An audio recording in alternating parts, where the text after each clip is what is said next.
Okay, stupid photo time aside.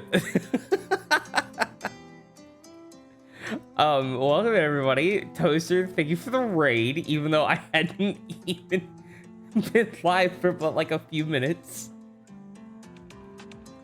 I hope your stream went well. I saw that you were playing Superman. How was Superman? Well, welcome in, Rev, Harm. I hope everyone's doing good. It was pain. Was it like Superman 64 levels of pain, or like Aquaman on the GameCube kind of pain? Which is just Aquaman Superman 64, let's be fair. Superman 64? Hell yeah.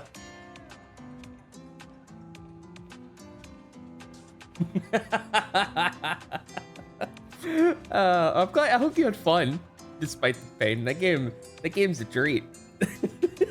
Superman 64 is such a terrible game. Oh, it's the amount of ways that you can break Superman 64 is fantastic. It's incredible. But welcome in, Toast. If you or anybody else that came in from the raid need to like decompress, relax, by all means, go and do so. Otherwise, like, you're welcome to stay here. This is gonna be probably a shorter stream compared to normal, but it is going to be a relaxing stream. Today we're gonna be playing Undusted, Letters from the Past. It is a it's similar to an older game where you were like this repair lady that would like repair like random appliances for people. It's kind of like that. It's got that same vibes to it. It came out today, and I'm excited for it. It looks super cozy. It looks cute. You broke it by mistake. You ran out of the map by mistake. You know how easy it is to run out of the map? Did you know I know that in Superman 64, there's like a mission where you gotta save the baby. You can fly. I think there's a glitch where you can fly at the baby with a car and like swap the car and the baby, causing the car to explode. There's a lot of glitches in that level.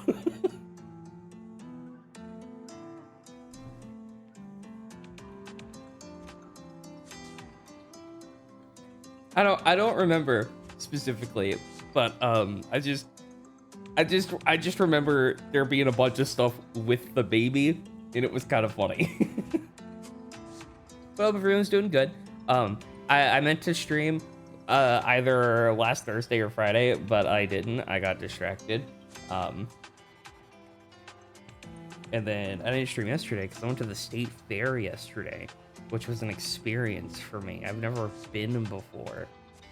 It was very loud. It was very bright. It was a lot of fun.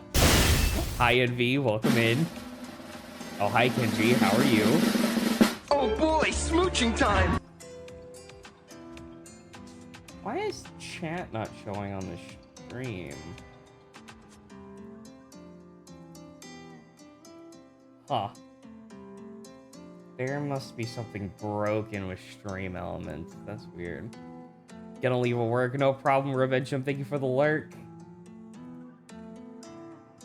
It's not smooching time, Kenji, ever. It's never smooching time with Kenji. Speaking of, I need to actually sit down and, like, motivate myself to make new Kenjis, because I've got, like, a backlog of material popping up. And I just haven't done it in a while. But we'll get to that. I won't tell anybody that they're there, but you'll start seeing new Kenjis. Probably soon. Anyways, it's game time. You shall lurk. No worries, Envy. Thank you for the lurk. I hope you had a good day at the dentist. Oh, there's chat. Why are you there? Weird. Oh, well. Anyways, this is Undusted. And it's going to be a time.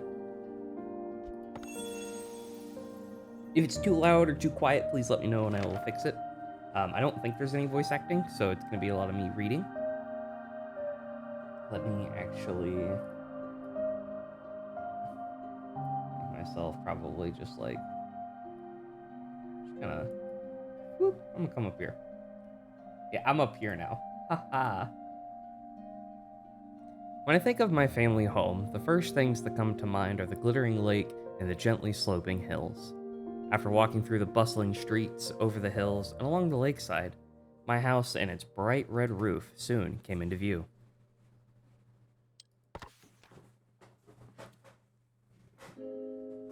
Corner is always 90 degrees. It's true. It's a hot place to be. I would chat with Mom and Dad as we passed through the front gate together, and the big lemon tree in the yard would always greet us. For some reason, or for someone like me who lacked courage, maybe all I needed was an excuse, no matter how small. The letter from my aunt was enough.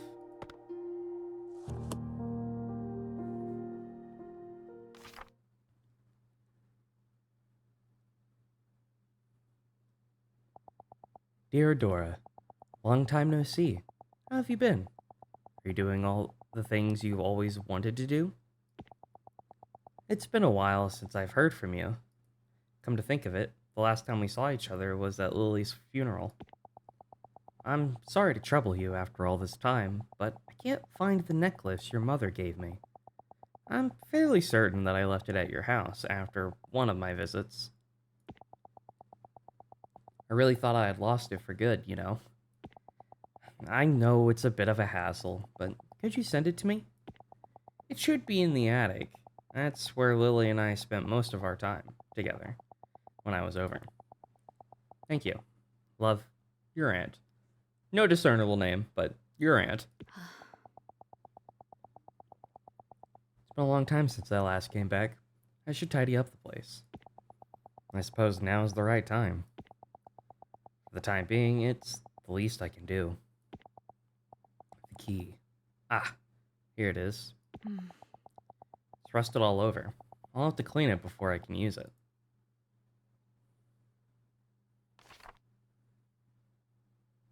That's a rusty key. How old's this key? Hey.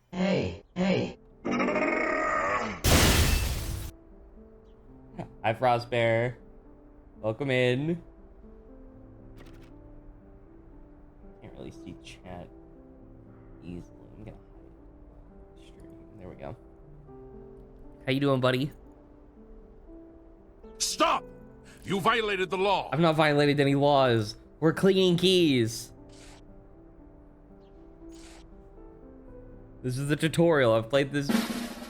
I played the tutorial once already. I have an The uncle demo. who does yoga. Streaming on a Monday. I am. This came out today, and I wanted to play.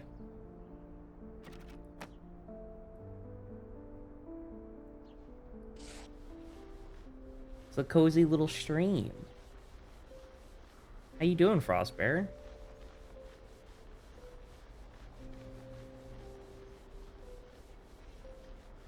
To be fair, you were streaming on Monday too. It's Thanksgiving. It's not Thanksgiving. It's October.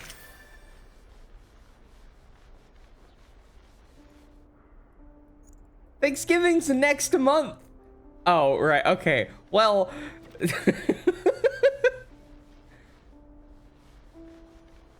that's no excuse for someone who like you who commits food crimes.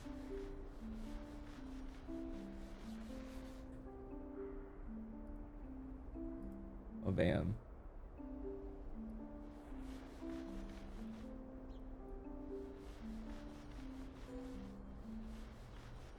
I really wipe this thing down. It's dirty. I got a toothbrush can clean it. It doesn't mean that it's like super rusty.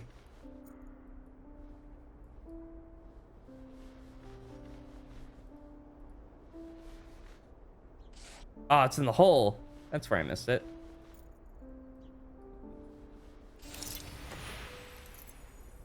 Reputation exceeds even MJ's Discord. You'll never live that down.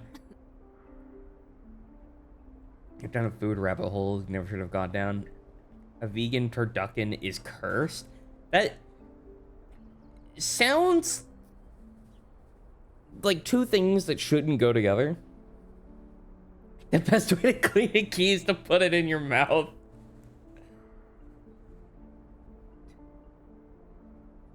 To simulate what would happen if you put a key in your mouth, Frostbear.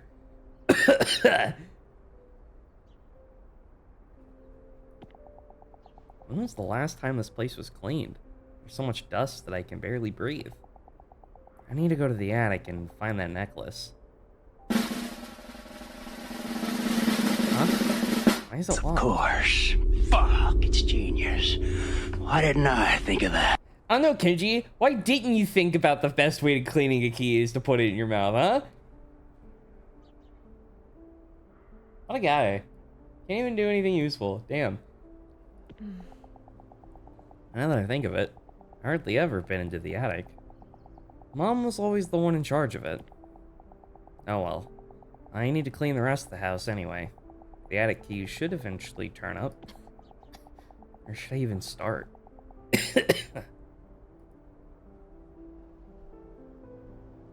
The house key. It hasn't been used in a long time.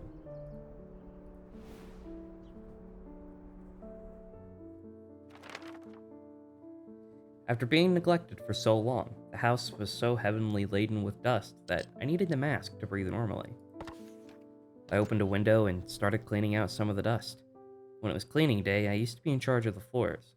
Mom took care of the furniture, and Dad handled the windows and any tall places that were out of reach. If I closed my eyes, I could almost hear it all again. The sounds of Mom wiping down the furniture, Dad's humming. While cleaning the living room, I found a dust-covered photo frame on the shelf. Housed inside was our first family photo.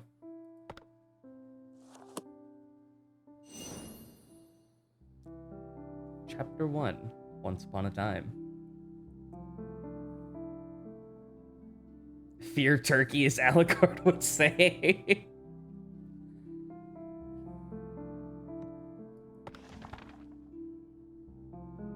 I think Alucard could go for some fear turkey.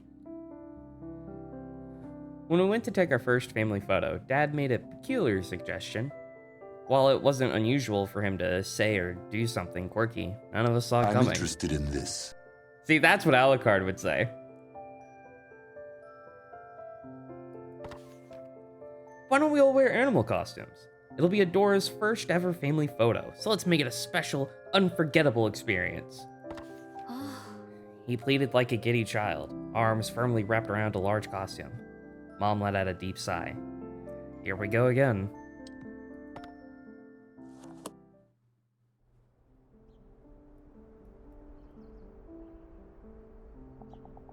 It was massive. He really loved his jokes and pranks. A complete 180 from Mom. I can't believe how good this fucking burger is. Thank you, Jolteon with Burger. I'm so glad you're enjoying that burger. I do have a drink. Now you better be careful, Jolteon with Burger. This place is dusty. You're gonna get dust all over that burger.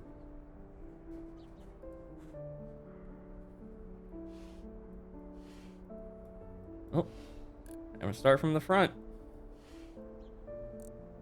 Dr. Pepper? No, it's not Dr. Pepper. I have apple juice.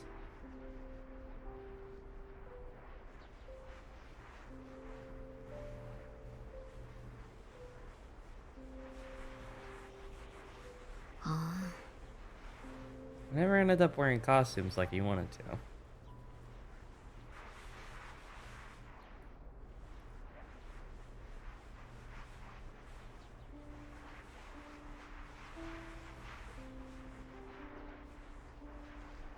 Better not be disgusting Pepsi. It's not Pepsi. It's apple juice.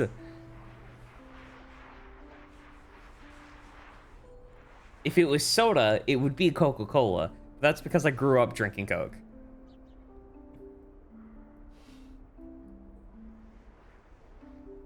When I was a story that I always got told was that when I was little, one of my aunts used to live with my granny. And there was a point where we had gone to visit them, and my aunt was sitting in her chair doing her beloved crossword puzzles and whatnot, and she was just sitting there. You know, she had a Coke on, next to her that she was sipping on, and I walked up to her. I don't think I could talk at this point, but I walked up to her, and I looked at her. And I looked at her drink, and I looked at her, and she looked at me, and I pointed at her drink. She looks at me, and she goes, "You're not having that." No. And I look at her, and I look at the drink, and I look at her, and I point at it again, and she just looks at me, and she goes, "No." And so I put my arm down, and I look at her, and I just take the drink. Take a sip, take a big old sip out of it right in front of her, put it back, look at her, and then I just walk away.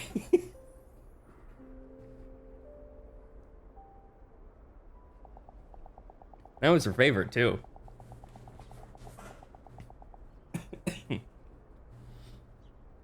Honey, don't you think there's a reason why people take more traditional photos? Because they couldn't come up with anything creative? Are you serious? Can't we just take a normal picture? But, Adora, look at this. What a cute cat. Oh, so you're only trying to talk Adora into your plan now. Our very first family photo together. A seemingly ordinary picture with an amusing story behind it.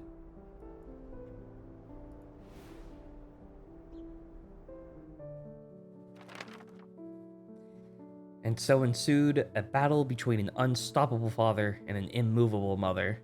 As always, Mom won, leaving Dad with his shoulders hunched in defeat. While Mom was talking to the photographer, I snuck over to Dad and whispered, "Let's wear costumes next time." He only responded with a slight nod. When I looked at the photo afterward, I saw that he had given me bunny ears. Mom noticed shortly afterward and gave Dad a light rap on the head. But the sheer dad luck triumph on his face sent us all into a fit of laughter.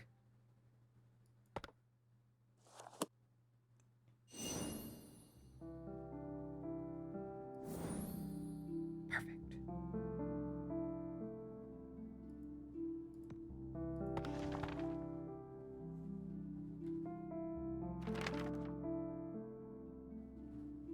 When I was young, Mom often told me it was dangerous to go into the kitchen or attic alone.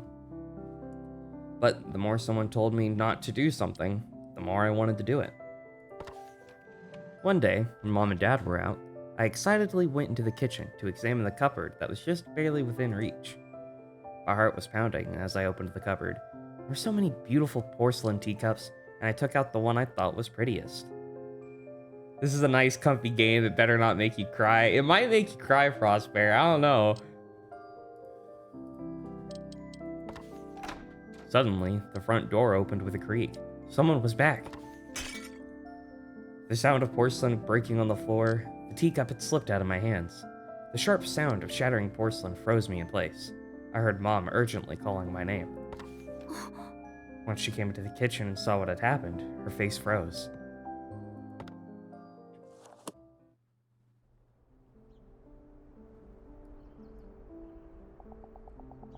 Her face was so pale and stern. I'd never seen her look like that before. You will throw this game out the window if it does. You better not. This is on my computer. Are you gonna throw my computer out the window? I'd like to see you try.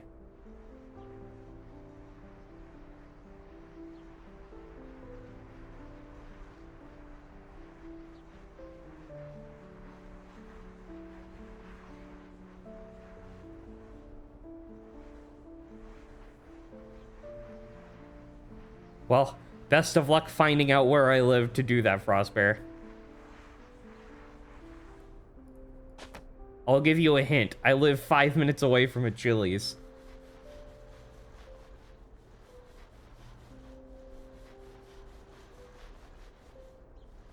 Thank you for the lore, Katoya. I hope you're having a good day.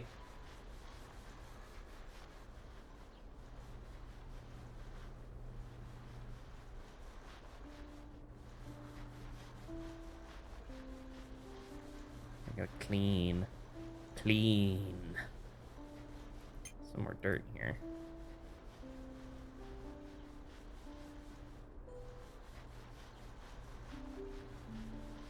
You too live 5 minutes away from a Chili's.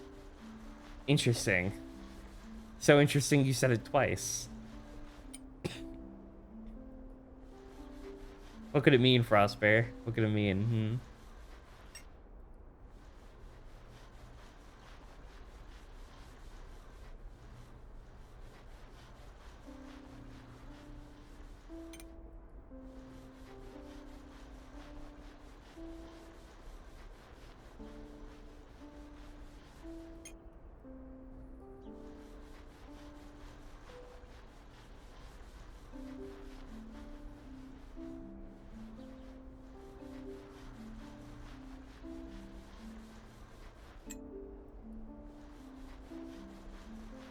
Sure, I could use the big brush, but there's something about the teacup that makes the tiny brush feel better.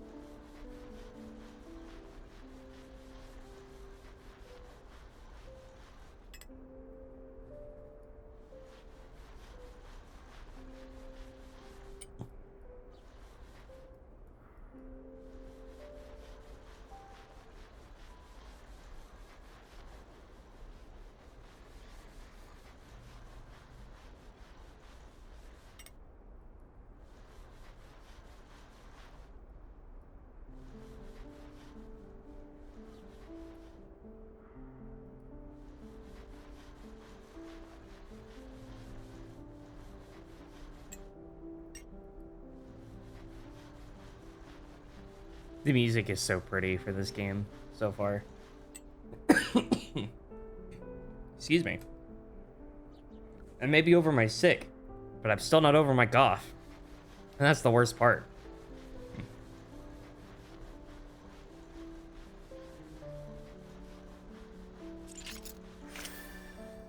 I don't need your hint, game. What's this symbol? It must have some kind of meaning. It kind of looks like the Minecraft totem of undying.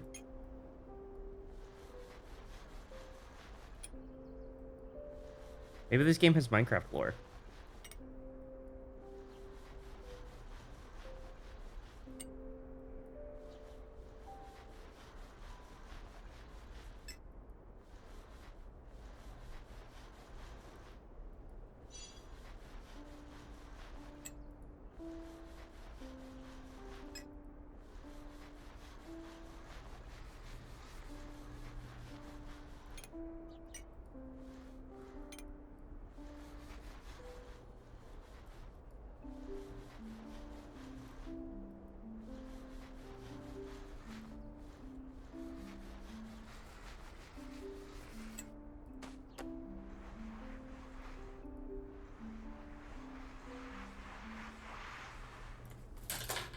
My sensor bar fell.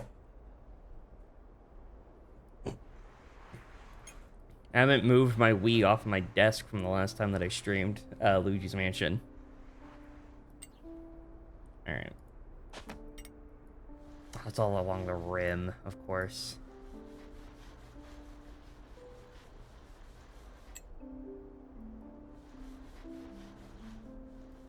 There we go.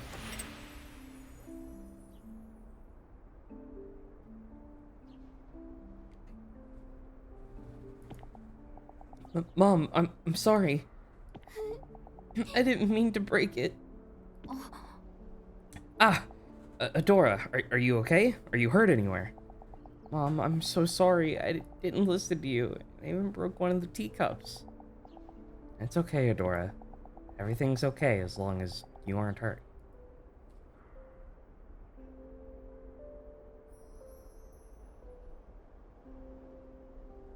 A porcelain teacup that is barely intact, one of Mom's most treasured possessions.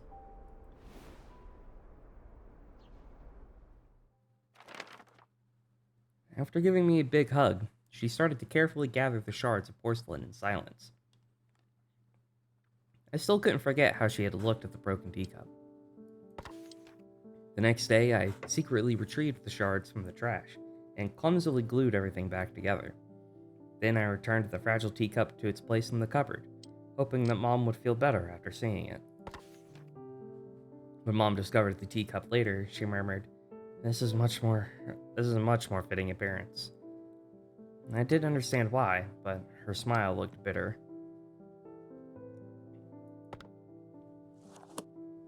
Driving home, but still listening. No worries, Prosper. Thank you for the alert. Be careful on your way home.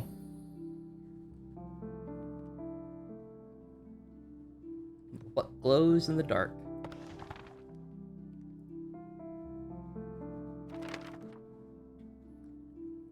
Mom loved writing with fountain pens, no matter how long the letter or document. Whenever I asked if it was tiring to write so much by hand, she would always say, "It's difficult, but it's worth it." Mom had a routine before writing. First, she would sit at her desk with perfect posture. Then, she'd neatly lay out a fresh sheet of paper. Finally, she'd select one ink bottle from her collection and gracefully dip the nib of her exquisite fountain pen. I loved watching this process, so I used to quietly sit beside her whenever she took up her pen. Watching her fill empty sheets of paper with her handwriting imparted a special feeling I couldn't experience anywhere else.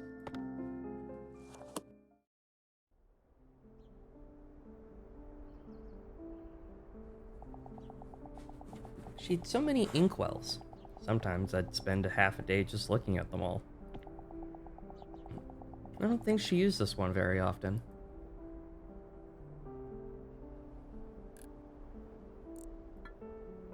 Luis. And then some other word. We'll start from the top.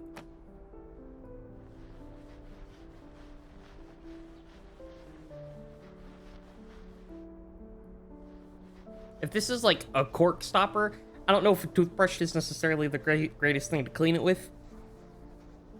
But, you know, we'll make it work.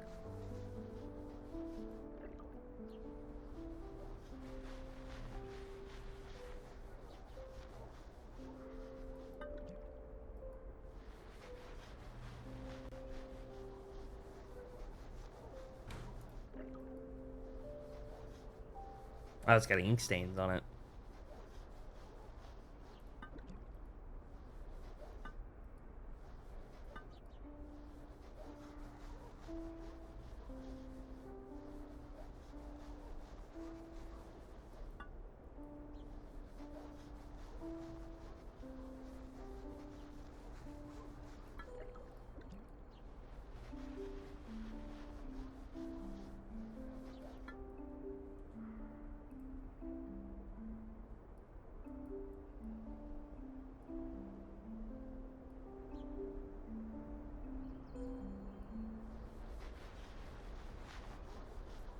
Sorry, I was turning the game up a little bit louder on my end.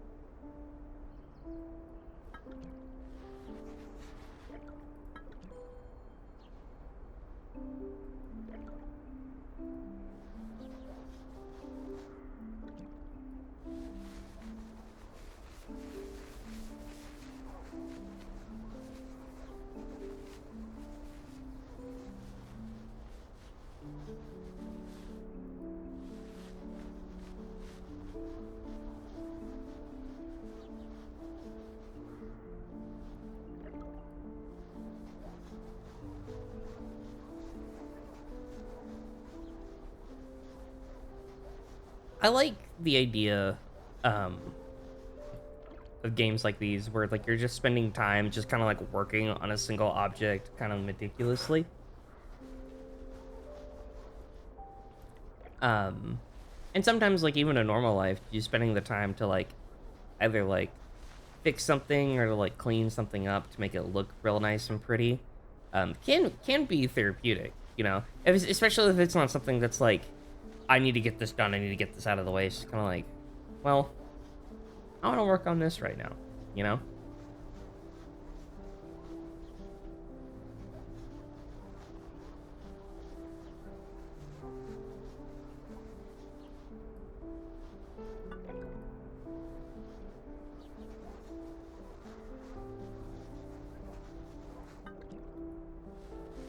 Do a big clean on each side so far. Make sure we got it all.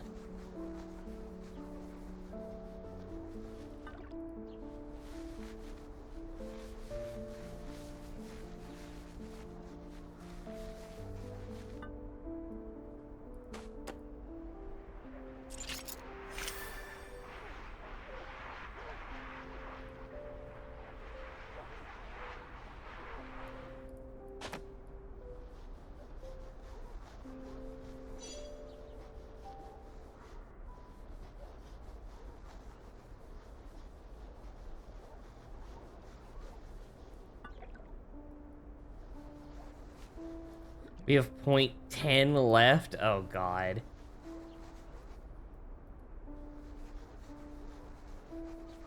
0.1%. 10%. Where's that? Ah, it's on the bottle. Just a little bit too. Damn, that was close. Very pretty bottle though.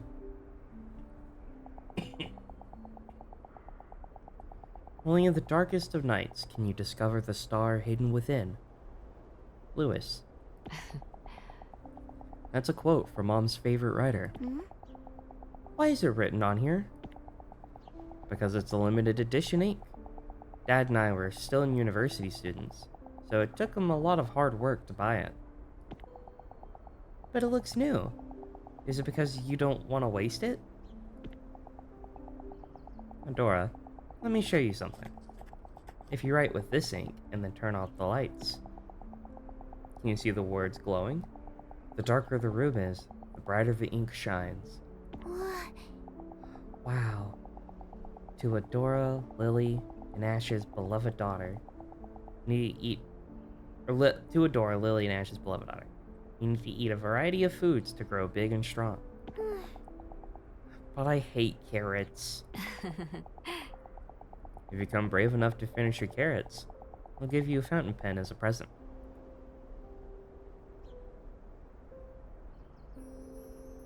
A special ink that glows in the dark. A quote from a famous writer is displayed on the label. Oh, does that say blue ink edition?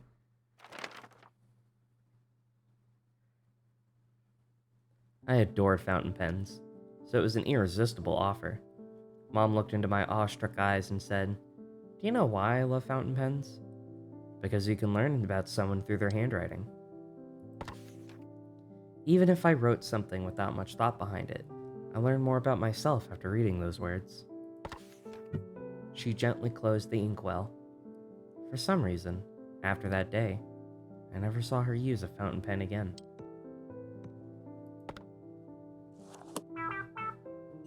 Not now, phone. I forgot to mute you.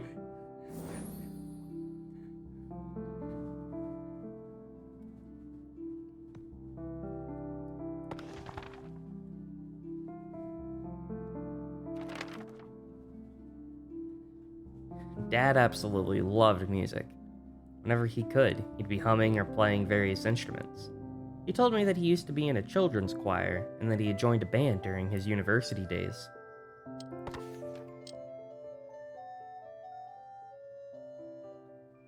Whenever he returned home from work, he'd sing a little song he composed, titled, "Dad Loves Coming Home." Mom would always warn him about disturbing the neighbors, but she can never mask her smile. Thanks to Dad, music enriched every dimension of our lives.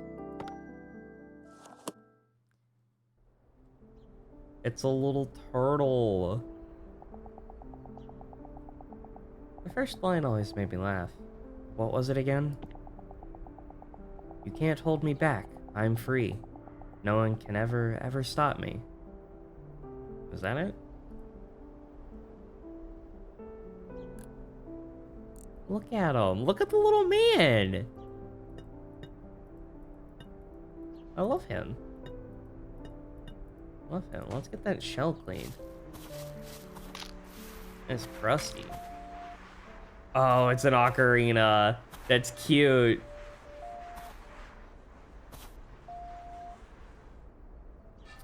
And it's my favorite color.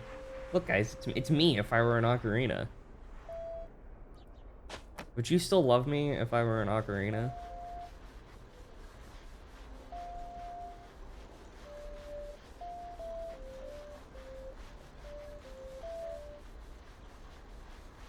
Playing a little song.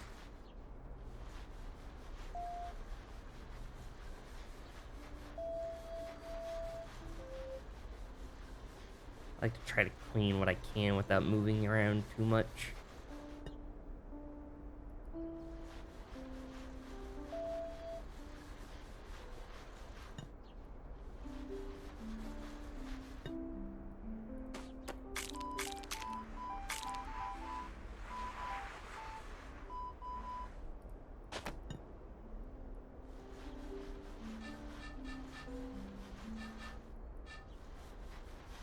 So you would blow into the turtle's mouth and the other holes make the notes?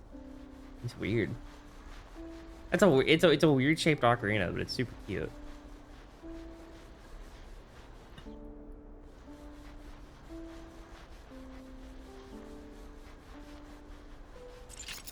I wonder how much the shape of an ocarina determines the sound, as compared to, like, the size of the holes that the air comes out of, you know?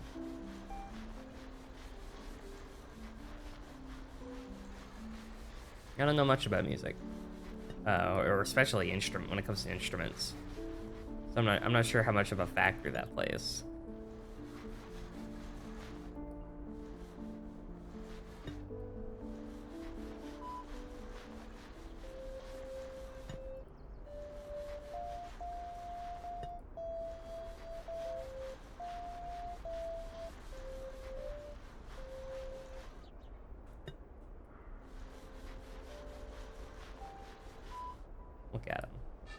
So cute.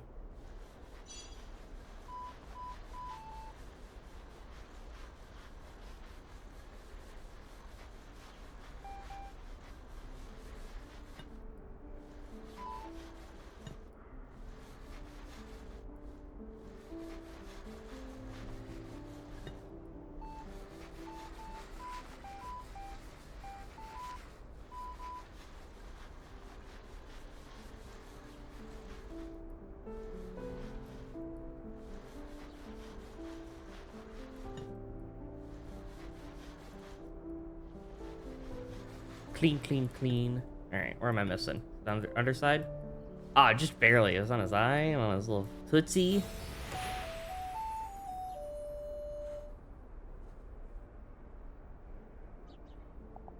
Adora, I'm done. After my hit single, Dad Loves Coming Home, my newest release is Dad Loves the Weekend. Dad, you sure you're not a kid too? You got me. Since my secret's out, how about a song? Where'd I put my ocarina? Dad, if you love music so much, why'd you become an accountant? Music and accounting are completely different. That's a good question, Adora. You see, I love music, but it doesn't mean that I can't live without it. On the other hand, I get itchy if I don't work with numbers for even a single day. To achieve happiness, it's not about doing what you want. It's about doing what you can't live without. When you find something like that, you'll understand exactly how I feel. A cute, turtle-shaped ocarina. Dad often played his own songs on it.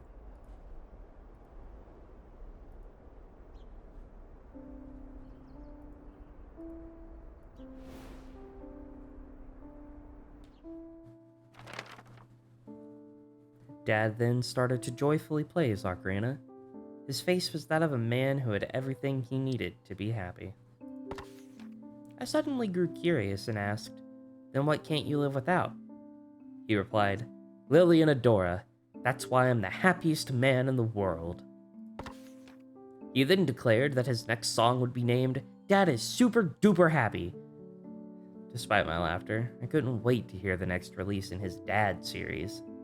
I often found myself humming with his songs, and his words stayed with me. Would I also find something that I couldn't live without?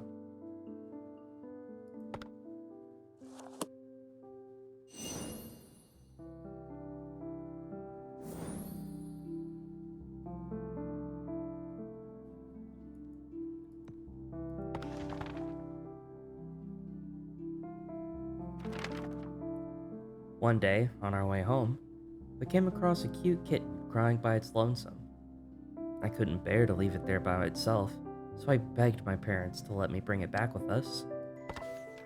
Without hesitation, Dad started brainstorming ways to lure the kitten. Should we get some food as bait? How about foxtail grass? Maybe a cardboard box?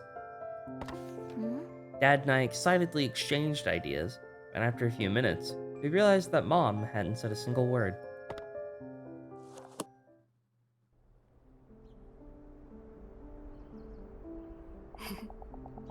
Dad really had the heart of a child. Instead of stopping me, he joined right in.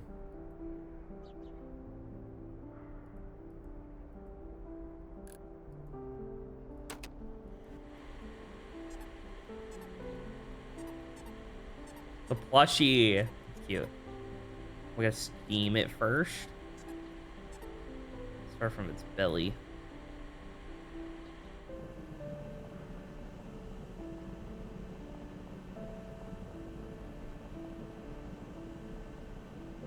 Now that's satisfying.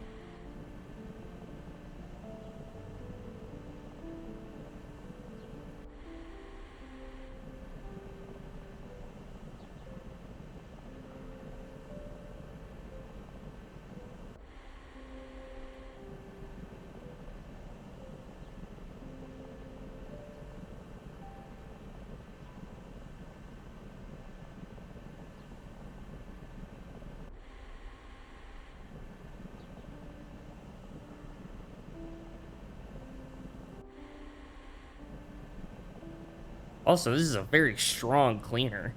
It's getting all that dirt right away.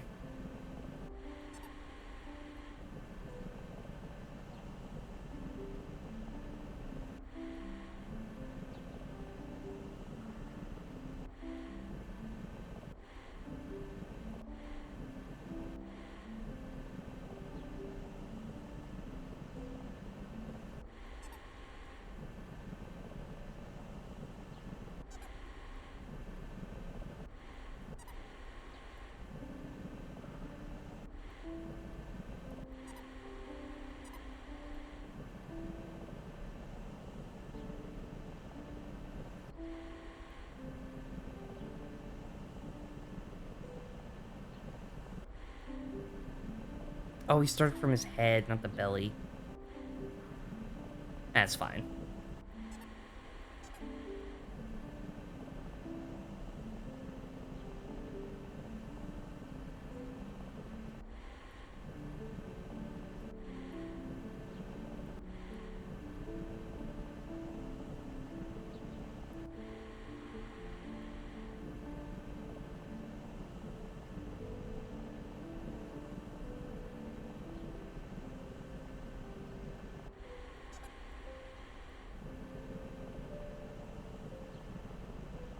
Clean the butt.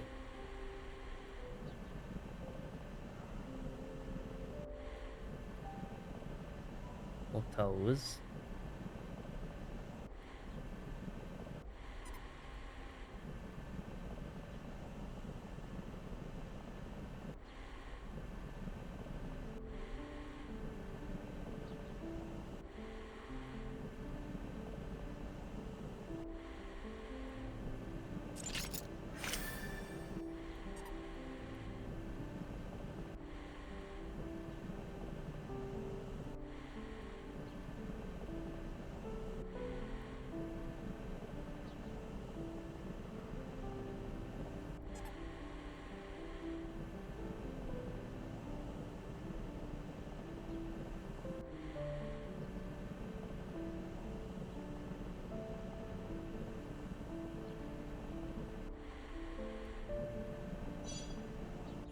$100.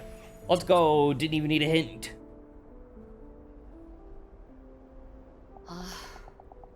I don't think we're ready to own a cat. We don't know how to properly care for one, and we don't have any cat food or supplies. How can we care for it if we can't fulfill its needs?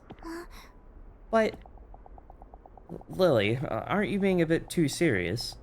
Of course, having a pet is a huge responsibility. But Adora can learn how to be responsible by taking care of it, and we can buy whatever supplies we need. What if its mother is still around?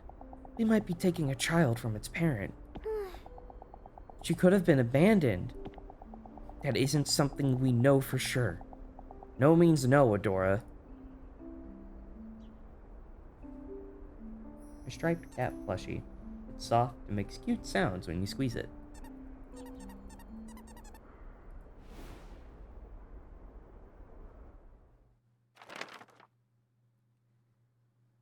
I was so upset that after we returned home, I slammed my door shut and refused to leave my room. That evening, Dad came over and gave me a stuffed animal. It was soft, fluffy, and looked like the kitten from before. Mom bought this for you, but she didn't know how to give it to you. The softness of the plushie mollified the sadness in my heart. A few days later, I saw the same kitten at the same spot. This time, though, it was with another cat with a matching coat, its mother. Mom was right. If I had taken the kitten home, I couldn't help but feel ashamed.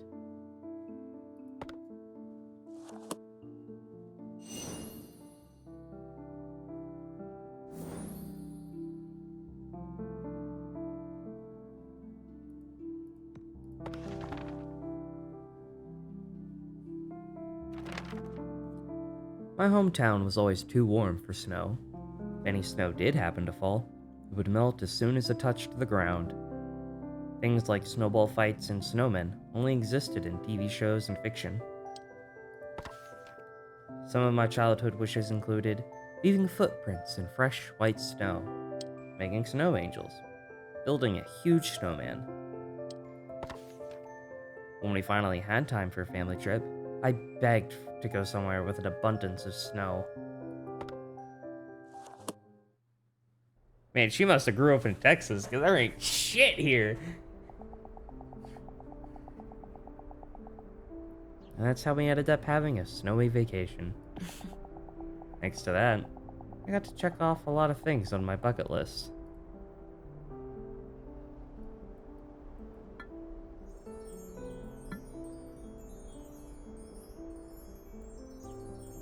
Turn the snow globe into a winter wonderland. Yeah, but I can't see it. It's just a dirt wonderland.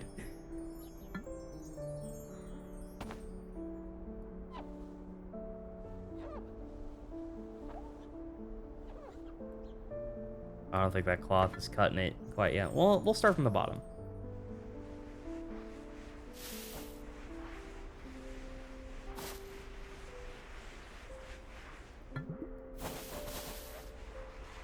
Kind of just get, you know, base cleaning.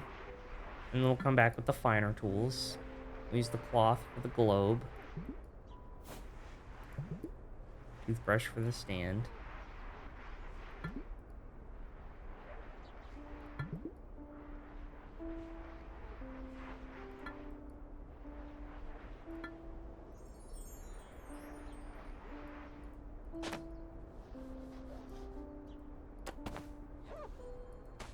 Okay, so each surface has its own preferred stuff. Okay, so the big sponge is like for general cleaning, big splashes. Okay.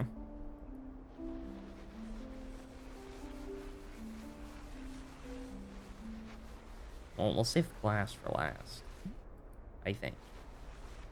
I feel it feels fitting, you know?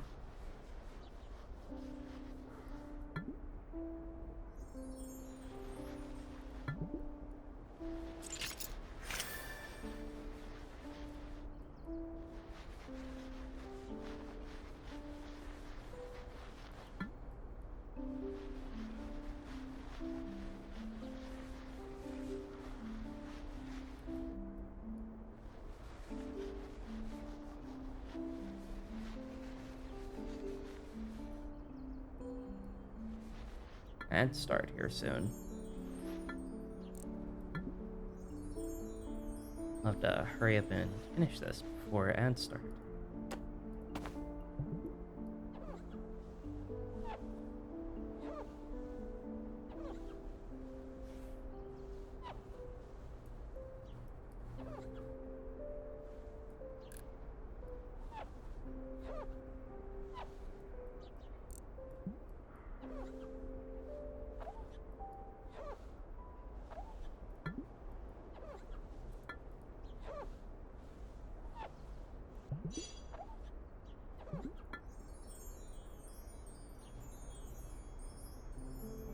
There's that Wonderland.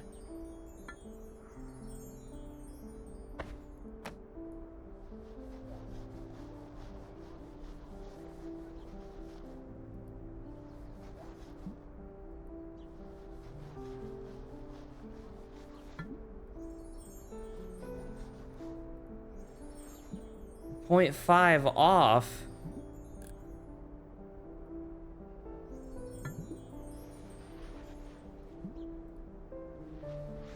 Time to start scrubbing.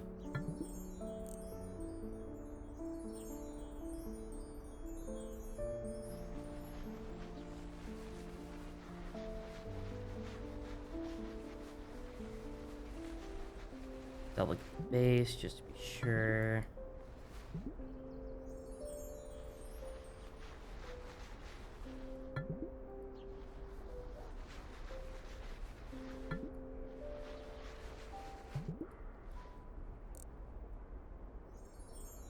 Where?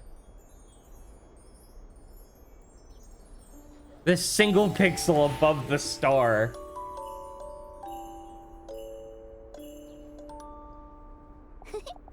Dad, the snow crunches when you step on it. And when you lie down, it's so soft and fluffy. Really? Then I want to lie down too. Huh. You're right, Adora. It's really soft. I saw on TV that if you wave your arms and legs like this, you can make a huge snow angel. Then how about we make some big snow angels to watch over our family? Okay. Marshmallows are ready. You two better eat first, or you won't have enough energy to play. Snow globe we purchased on a family trip. It evokes many happy memories.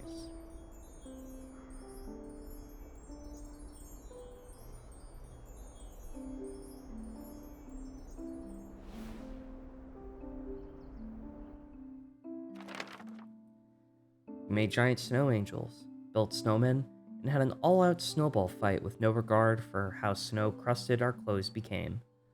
After it grew dark, we gathered around the fireplace and drank sweet cocoa. As the comforting warmth of the fire lulled me to sleep, I could hear Dad humming and Mom turning the pages of her book. On our way home, we brought a snow globe to commemorate all the wonderful memories from our vacation. However, some time ago, I had deliberately hid the snow globe out of sight. Those warm memories became a source of agony, as they reminded me of days I could never return to. Chapter 1 complete.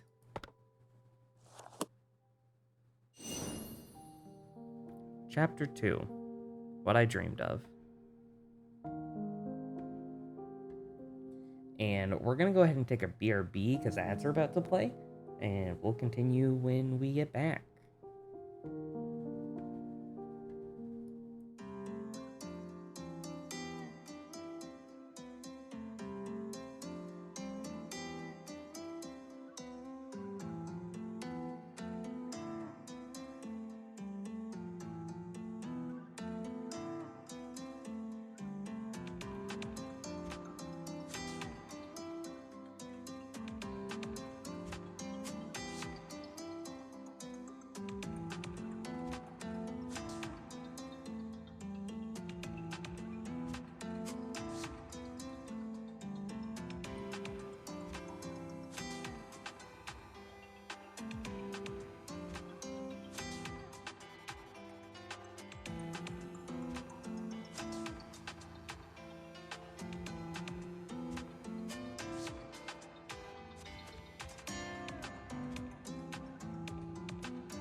And we're back with Chapter 2, Frozen Time.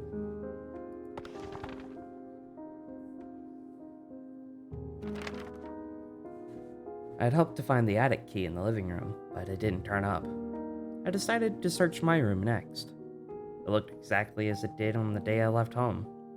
Only the thick layer of dust on everything indicated any passage of time. My focus was drawn to my desk, where Dad's pocket watch lay.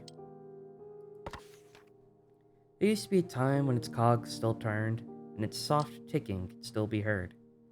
When Mom gave Dad this pocket watch, Dad was delighted with the engraved design. A lily, just like Mom's name. Wherever Dad went, so too did the pocket watch.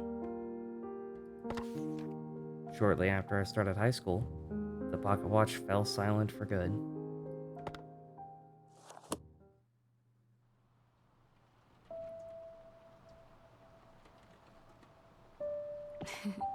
Dad, how are you doing? Are you still cracking jokes over there? I don't think I'm doing that well.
It should hurt.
The music's really good.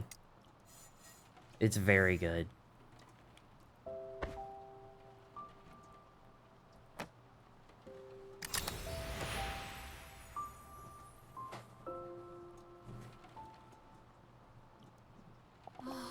Adora, how many times have I told you not to call the office directly?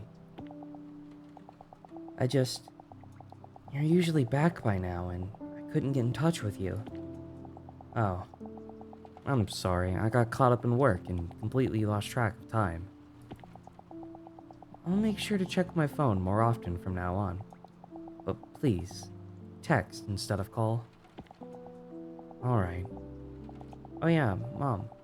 I was cleaning my room earlier, and I found the cassette player Dad gave me. I'm sorry, Adora, but I still have a lot of work to do. Don't wait for me, and make sure you don't go to bed too late. Mom, wait, A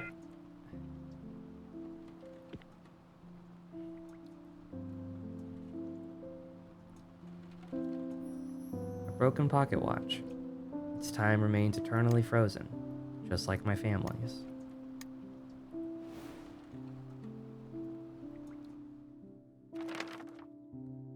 I desperately needed Mom, but she threw herself into work as if she wanted to forget Dad, and maybe all of us. Days passed, and we barely spoke to, or even saw each other. I kept telling myself that I had to try to understand her. She was raising me all by herself now. But my grief and sorrow grew nearly unbearable as they rendered my nights sleepless. Things would have been much easier if I had just blamed her. Yet, whenever I saw Mom so exhausted and fatigued, sadness came before anger. I hated her for leaving me alone, but at the same time, it pained me to see her eroding away. As much as I longed for her comfort, I wanted to comfort her too.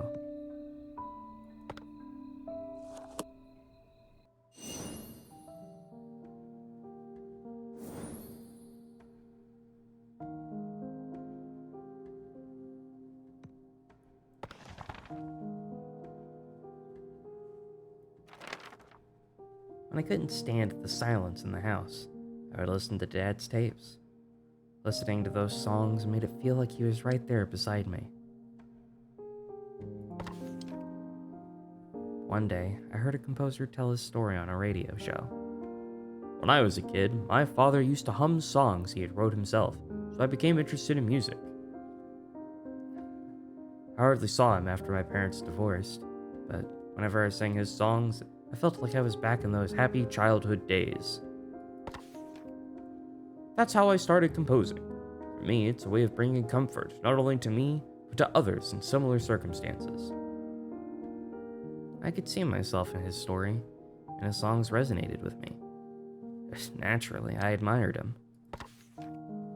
Finally, I understood what Dad had meant. I wanted to tell him that I found something I couldn't live without doing.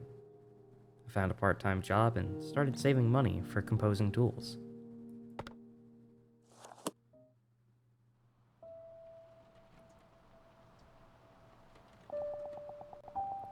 When Mom asked about it, I thought she was finally taking some interest in my life.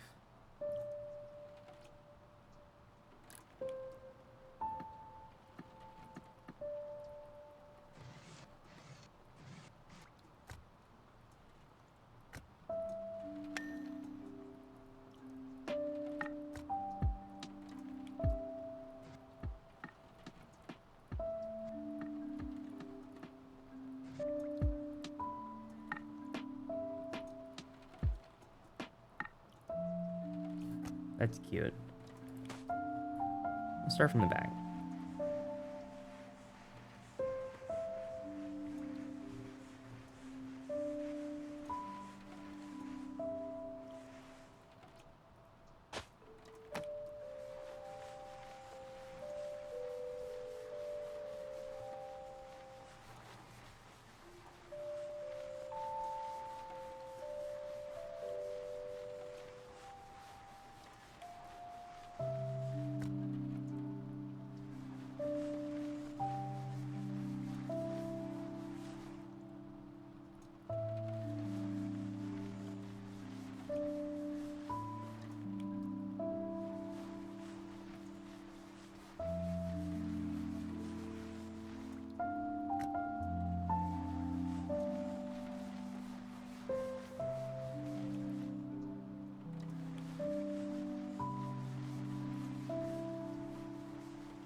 The music is very somber, but very, very relaxing.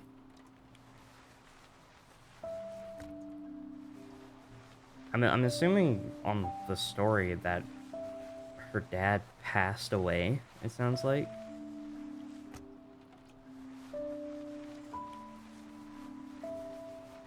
We don't know how, but...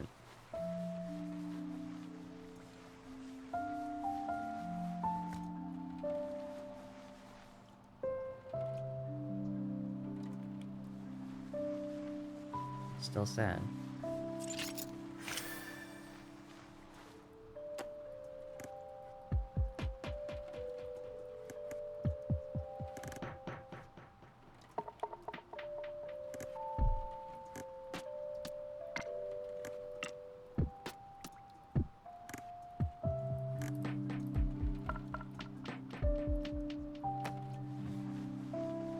They shouldn't give me toys to play with while I'm doing these.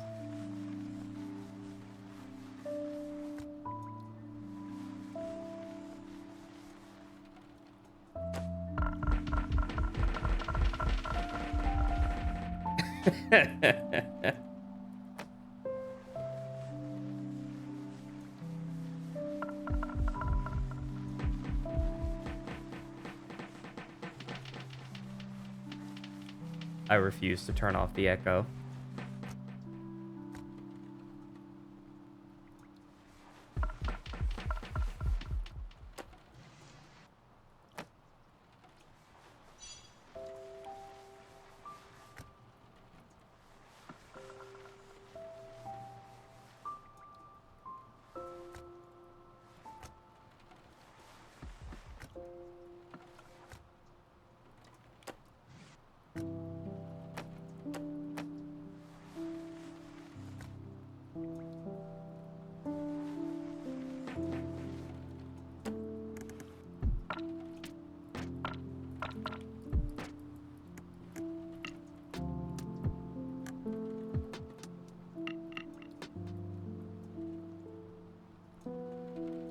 Where is this last spot?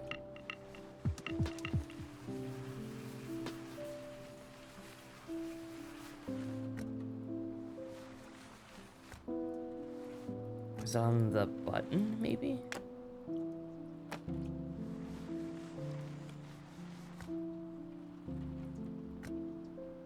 Oh, it was on a switch. Figured it would be. Come on, there we go. What I found in the darkness.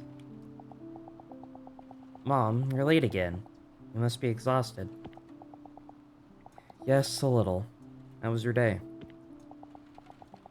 Dora, what are all those things?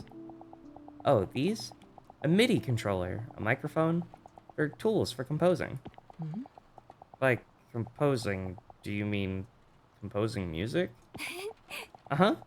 I started making songs little by little, and I got a part-time job to buy these tools myself. Wait, Adora, a part-time job? You started working just for a hobby? Dora, you need to be studying hard for your future right now. Don't waste your time on things like that, and quit your part-time job too.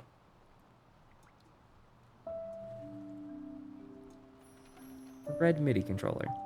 First piece of music equipment I ever bought with my own money.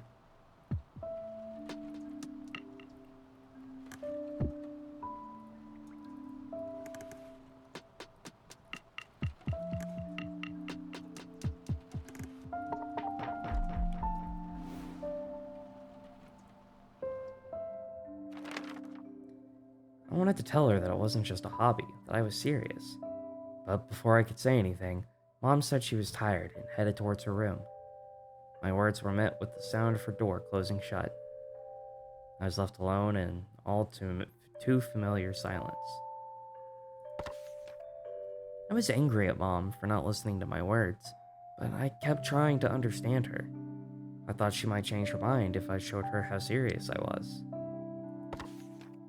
Much like how music had comforted me, I wanted Mom to feel comforted too, and if possible, with a song of my own creation.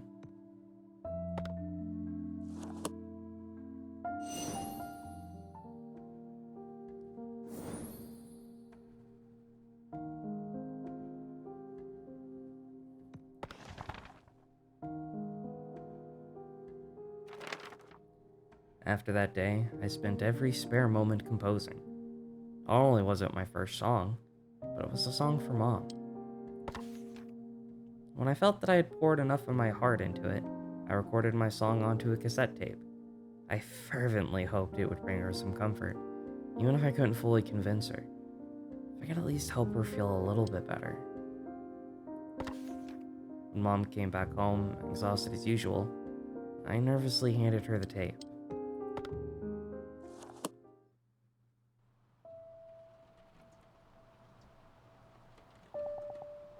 I thought, if Mom listened to it, she would understand how serious I was.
A very old cassette player.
Used to love listening to Harry Potter tapes on long trips. Hell yeah. My family, we didn't get to take a lot of long trips. Um, Granted, for the most part, by the time that we were able to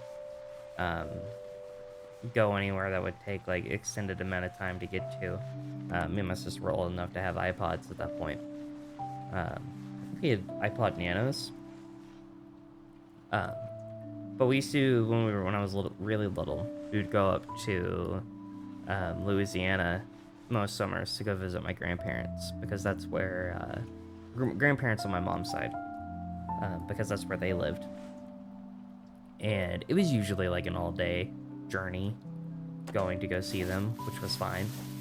And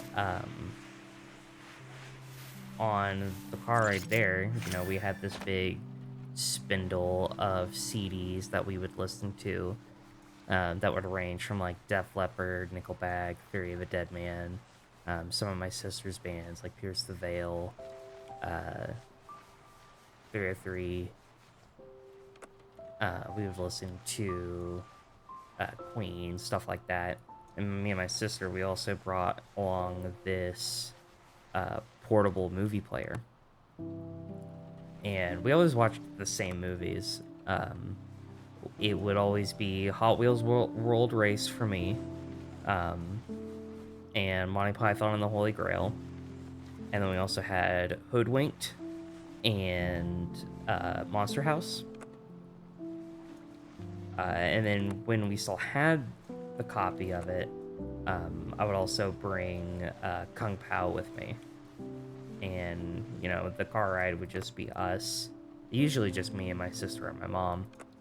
My dad had to work nights at that point, so he couldn't really get away as often. But it was just us and the road and watching movies and, well, movies playing and me quoting them a lot, really, but then us just kind of jamming out for hours, and it was a lot of fun.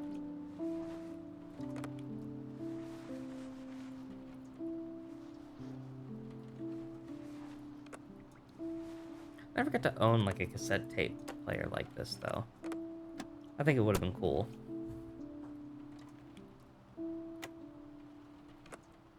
On one of the buttons, maybe.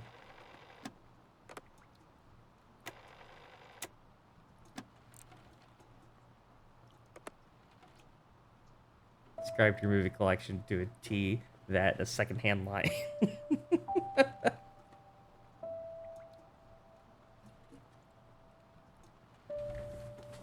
That was what we liked. That's what we watched as a kid. My sister, when we were watching the movies, my sister was more in it for Hoodwinked and Monster House.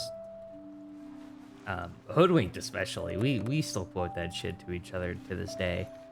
I was in it for everything. Like, I loved Monty Python. I love Kung Pao. I can quote those movies for days.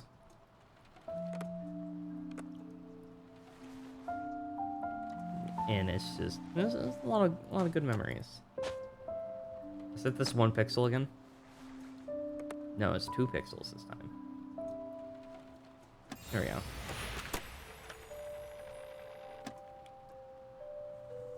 I kind of miss those days, though. You composed this yourself? Yeah. The melody came to me first, so I started with that. I'm still working on the lyrics. Oh, and there's another one I'm preparing for a competition. The theme is... Hold up, Dora. Didn't I tell you last time? You need to focus on your studies. Mom, I know it might seem like only a hobby right now. But please, can you at least try listening? Adora, do you even hear what you're saying? How can you waste your time on this instead of studying for your future? I'm tired, so let's talk another time. Another time? When is that gonna be? When you quit your job? As if that'll happen. Adora, I'm saying this for your sake. I'm serious about becoming a composer. I want to make it so you don't have to worry about money anymore. And people said I'm pretty talented, so... Adora, I said no. Don't even think about it. Right now, you may feel like you're special. Talented? There's no word more meaningless. Don't get carried away because of a mere compliment. Praise means absolutely nothing.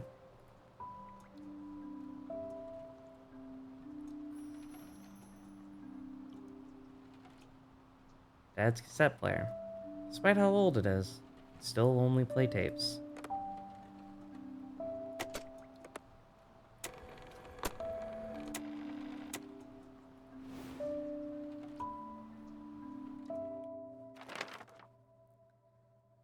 Why was she so angry?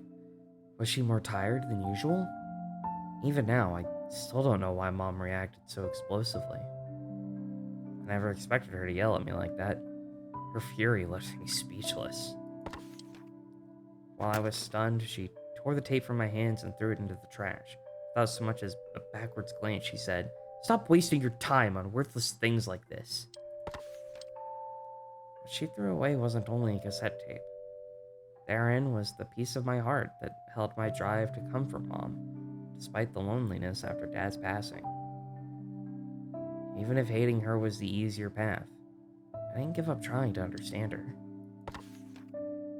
But at that moment, when my heart was equated to trash, I felt something disappear from inside me. After Mom's rage quelled and silence fell once again, I finally gave up on trying to understand her.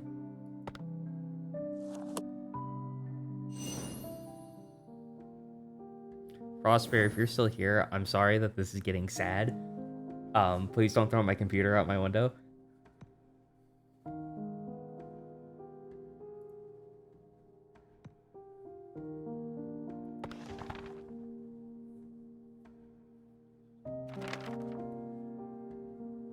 The music box was the last present I ever received from Dad. Whenever I felt lonely, I would wind it up and talk to him as if he were right beside me. Dad, if you were still here, you would have supported me, right? Mom doesn't understand what it's like to have a dream, to have something you can't live without. All she wants to do is fit into the mold. That's probably the only kind of life she knows. I cried for a long time, pouring out my anguish, listening to the music box play. I felt like Dad was sitting right next to me.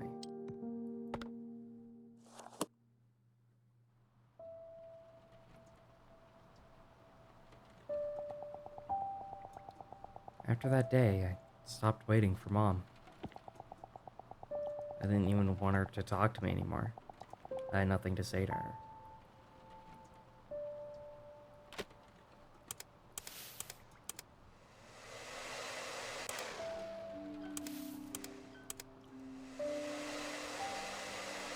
That's a vacuum. Interesting. Or a duster, maybe?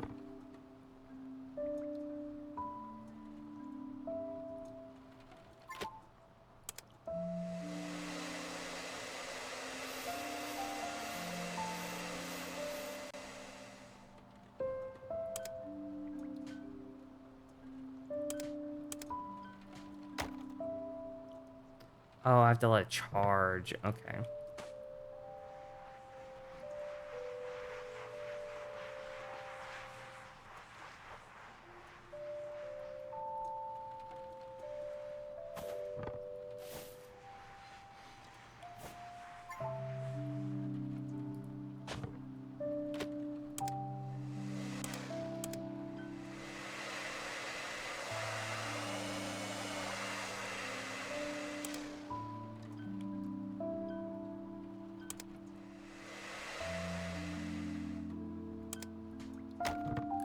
Interesting.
The song is so pretty.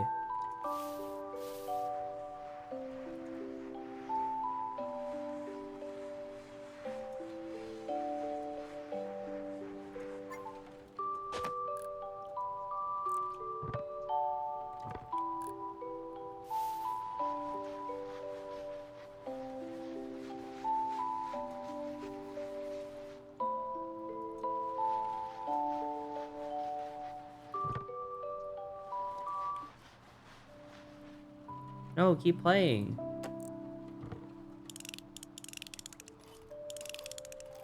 How long can I wind this up for? Oh, that long. Okay.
Oh, I got all the way in there too? Damn.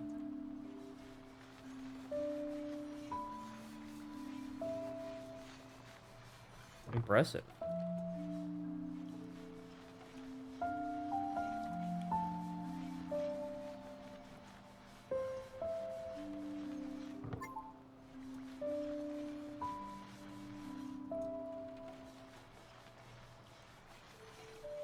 I wonder if you can still buy, if any company still makes record tables, with, like, the old-timey gramophone like this.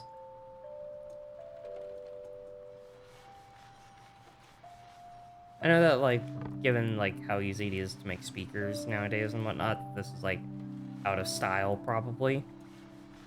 But I think it'd be neat.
It has her name on it. I could turn it around.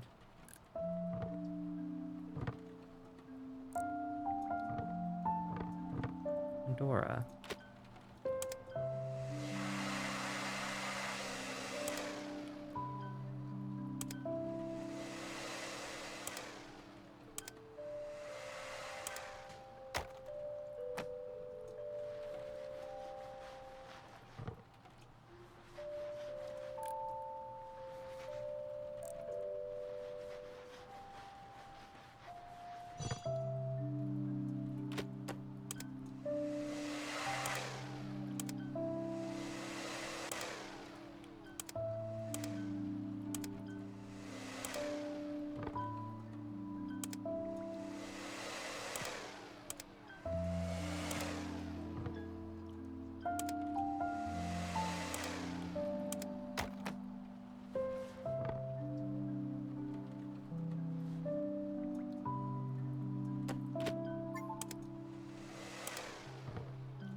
No, I'm not wrapping up, game. I have to 100%.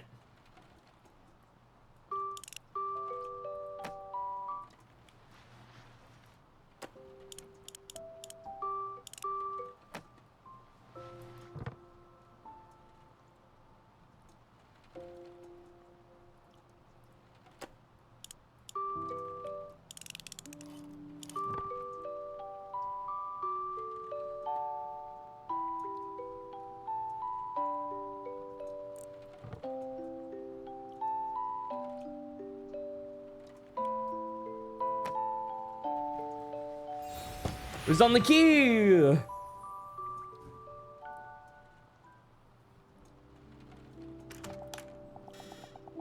Dora, can we talk for a minute? I'm busy right now. I'm sorry for how I acted. I must have been tired, so I got emotional. But it was for your sake, Adora. I don't want you to suffer. Right now, things may seem fun and exciting, so you might think that the road ahead will be easy.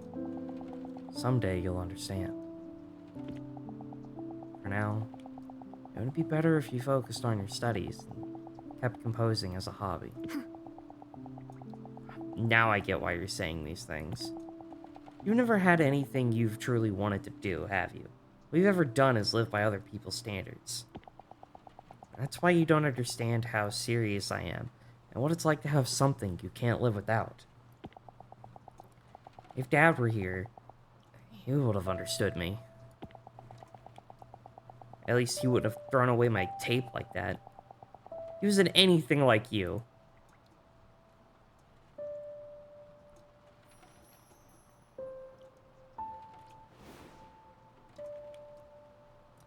It's getting heated. I deliberately chose the words that would hurt her the most. I thought I had the right to, since she was the one who hurt me first. Mom said nothing during my verbal onslaught. Her silence only fueled my rage, so my words became harsher, crueler, more vicious. Mom quietly took my wrath. After the room fell silent, she left without a single word. Left alone, I picked up the music box and said to myself, "It's okay." It was nothing compared to what she did to me.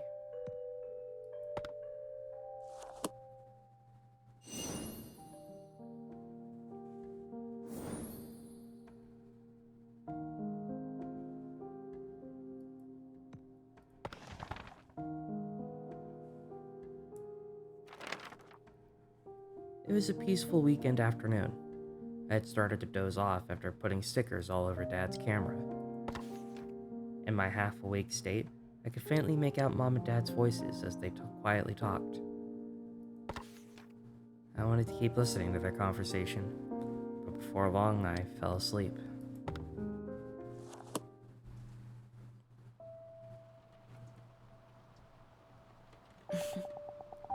Dad used to take pictures of me and Mom whenever he could. It looks like it might still work if I charge it. I'll try turning it on after cleaning it.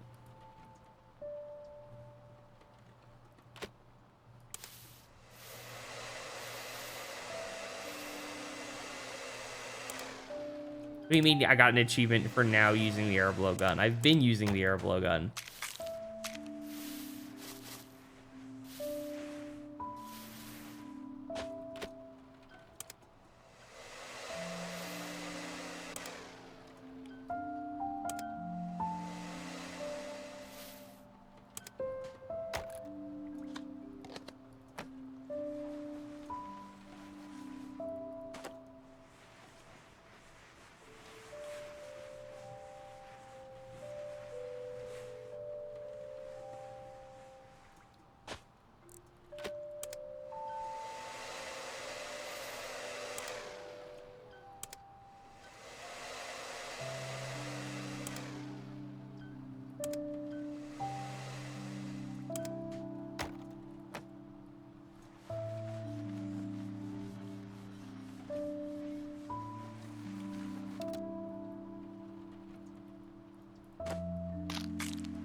How, like, dirty is this house that things have plants growing out of them?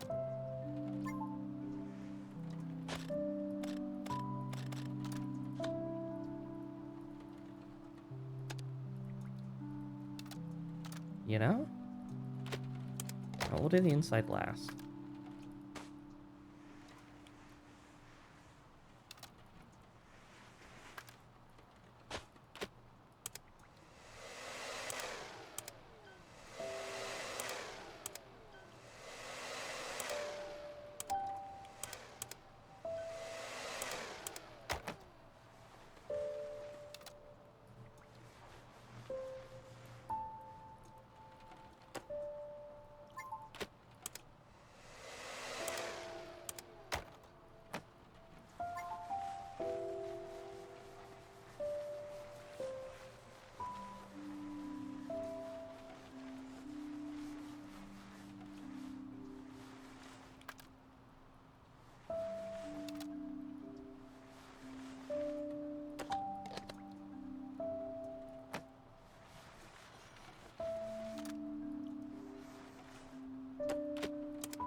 Old digital cameras.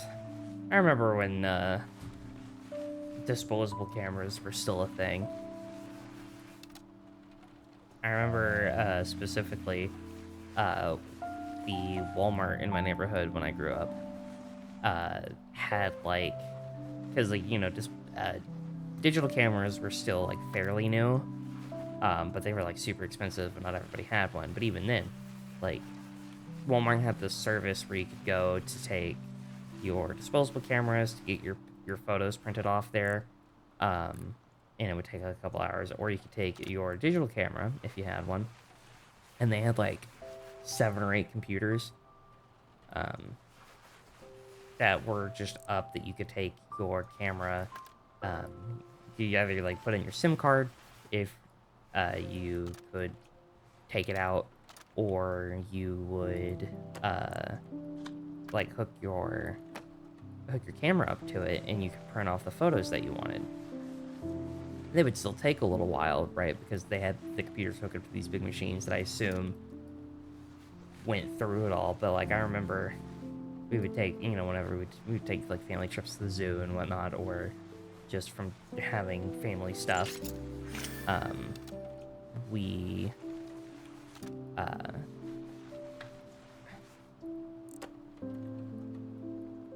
would go to Walmart to get these photos printed. And it was like, it was the most boring experience of my life. It felt like, because it was a several hour process of just sitting there at Walmart going, when can we leave?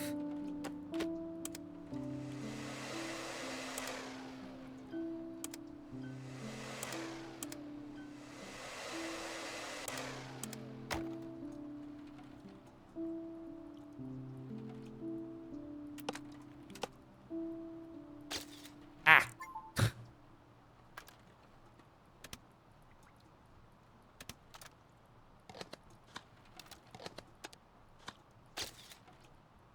Okay.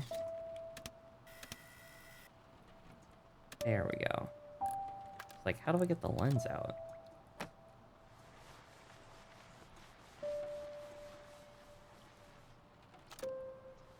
I would never have one like this, though, where the lens would pop out.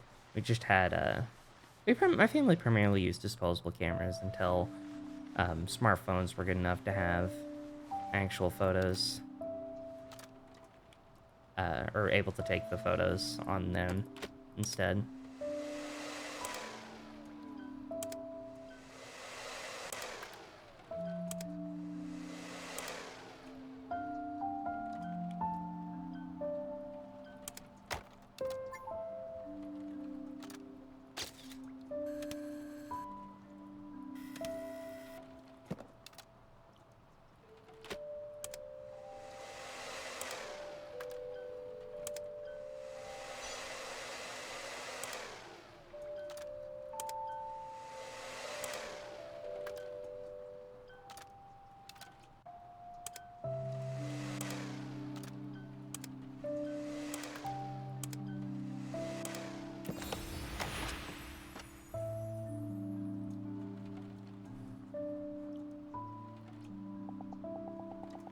Adora, did you finish your homework?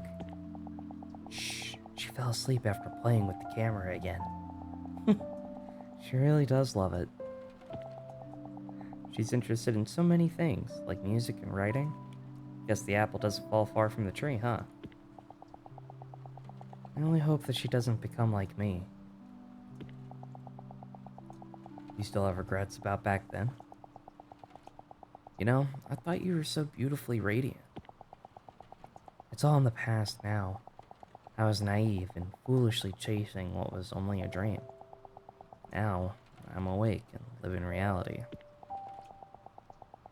Let's not talk about this anymore, alright? Alright. A now discontinued digital camera is decorated with stickers that I had stuck on as a child.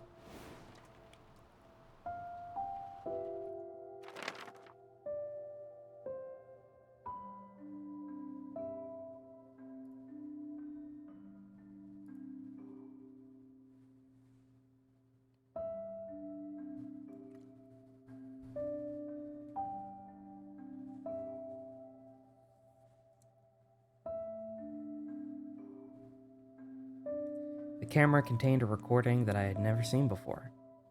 Had I pressed the record button while I was asleep? The slanted video captured a long conversation between Mom and Dad. I found it difficult to understand. The mom I knew had always seemed so ordinary. Suddenly, I realized that perhaps the words I had so aggressively thrown at her that day meant more than I had thought. That moment had kept playing over and over in my mind. How silently she stood before my anger. How silently she had left the room, followed only by the sound of the door closing. Welcome back. Nemesis, thank you for the 15-month resub. That's a long fucking time. That's almost a year and a half, buddy. Well, in like 3 more months, technically it'll be a year and a half. That's crazy, dude.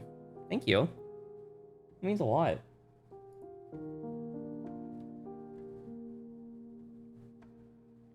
I hope you've been enjoying your stay here. What she dreamed of. Only Mom's room was left. Holding the old doorknob, I felt as if I were about to meet Mom herself after all this time. Her room was filled with boxes, all neatly labeled and sorted by purpose. Kenji's gonna decide if you enjoyed it here? Oh god. Kenji, how we feeling? Does he enjoy his time here? Gotcha!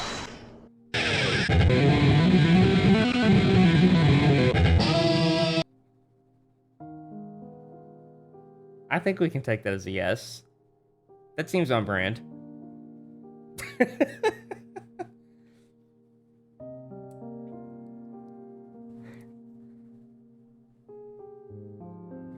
Beautiful.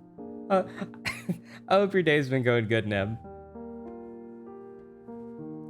Somehow, it seemed like she knew she wouldn't be coming back. One box in particular caught my attention. Things I couldn't throw away. This box contained many trophies that I had never seen before.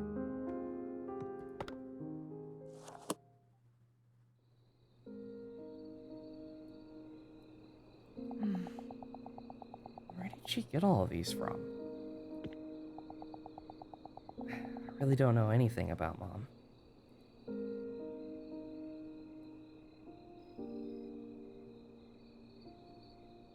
Trophy. This seems like it would have a hard time standing upright. But maybe the base is heavier than I give it credit for.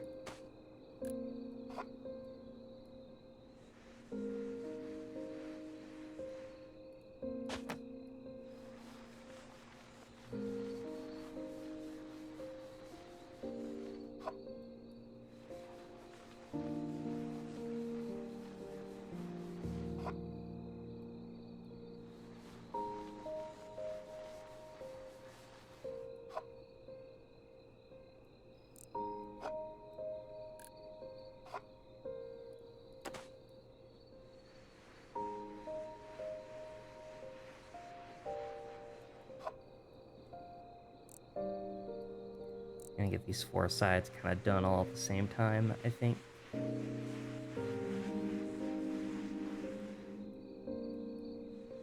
Huh? This looks exactly like the symbol I saw in the teacup.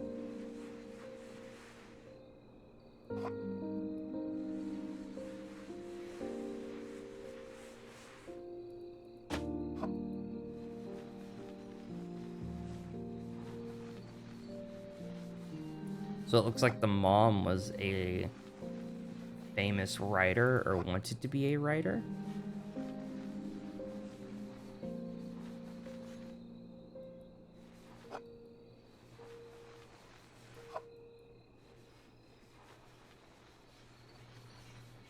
But gave it up for some reason.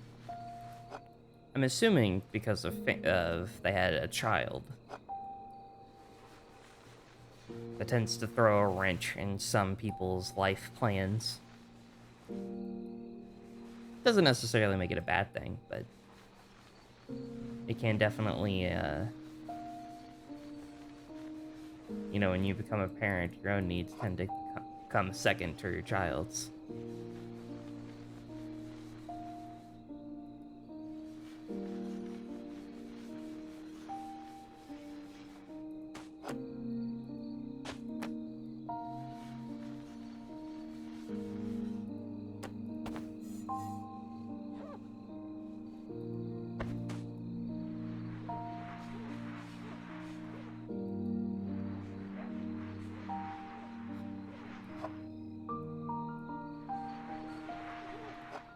Someone's encased the pen that's about to write my death into this tiny crystal.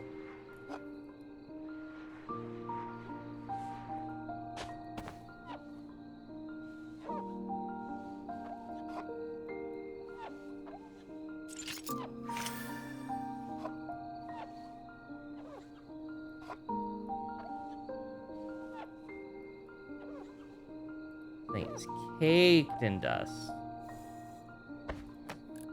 You know, if her mom had all of this stuff packed away and just, like, stacked up in her room, like, how... Like, I'm sure some of this stuff had been packed away for years, right?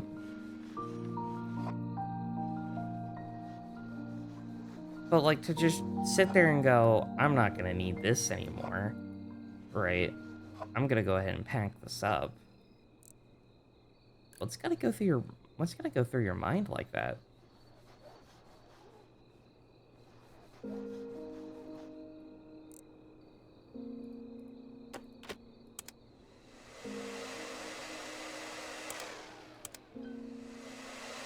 Terrible error does not cut it.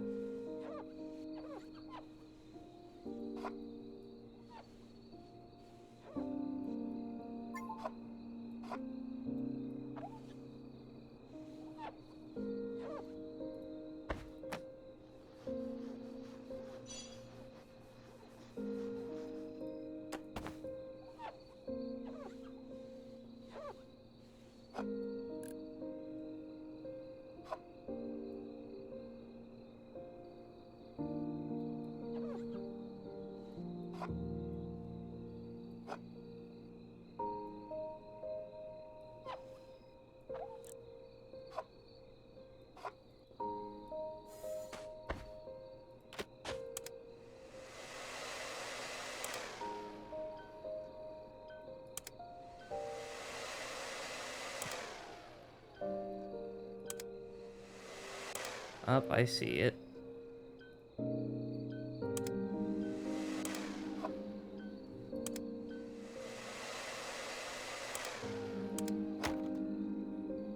That.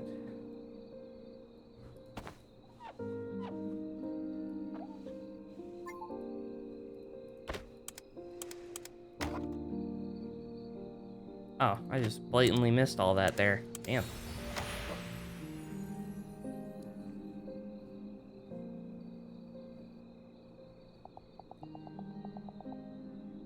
Dad, what's that? A trophy? Yep. I got this for winning first place in a math competition. Cool, huh? Wow. Does Mom know? Well, there's no way you wouldn't show her something like this cool. Of course she knows. I bragged about it all the time. But then she'd look at me with that sullen look and bring the box. The box? Adora, how about a snack? We have cheesecake. Dad, don't change the subject. I didn't realize there were ads going. I was too busy cleaning.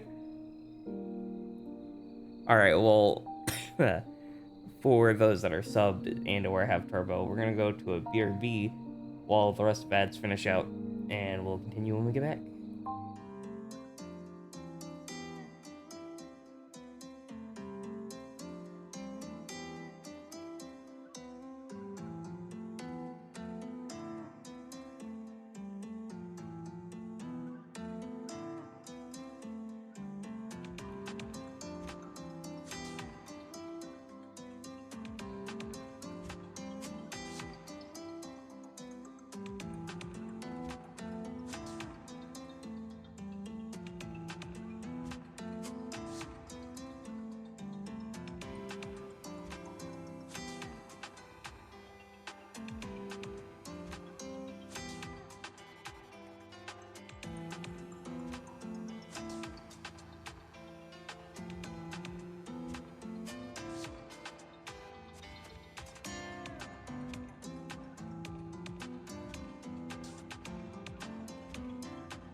Okay, we're back. Shh. Nobody missed anything.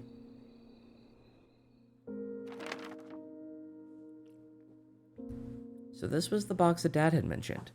I took out a few trophies and read their plates. School writing competition. Winner. Youth short story competition. Excellence award. Novel contest. First place. All for Lily Mayer. These accolades demonstrated how much she had achieved, and they were proof of the dream Mom once had. She was talented enough to win all these awards. Why didn't she pursue writing as a career? And why did she stop me from chasing my dream so badly? One after another, thoughts endlessly flowed through my mind.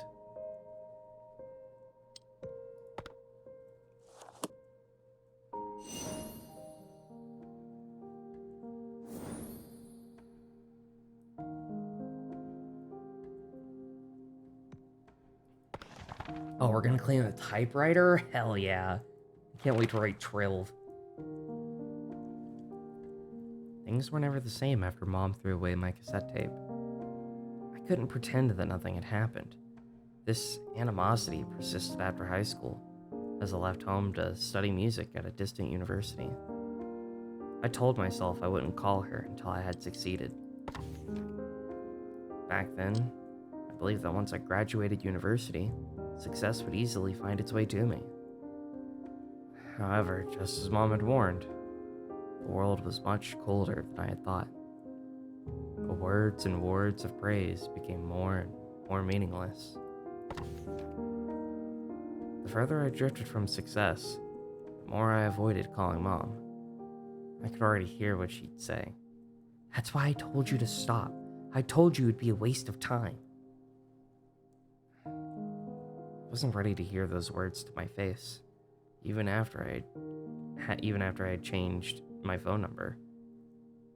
I couldn't bring myself to call her. After some time, I received an unexpected call from my aunt. Mom had passed away.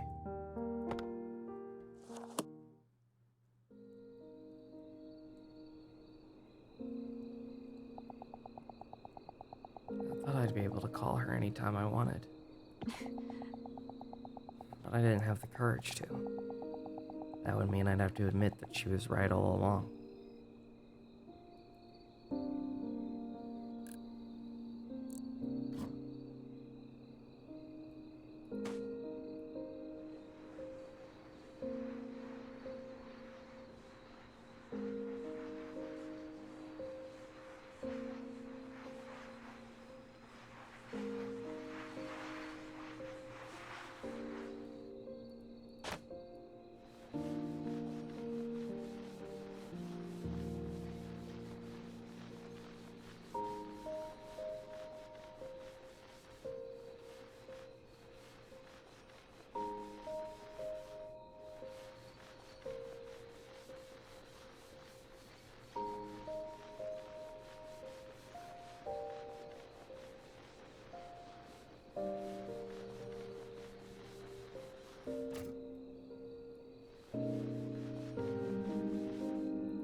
It sounds like the mom ended up having that kind of harsh reality set in too, of winning all of these writing awards but not being able to do anything with it.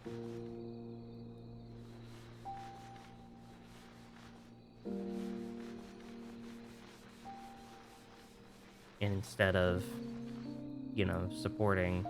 necessarily supporting, her child and fearing the same mistakes repeating, or the same misfortune repeating, tried to shun her away from it. Hey bro, can you speak up? My washing machine is loud today. Butter, this is sad stream hours. It's somber music, somber tones.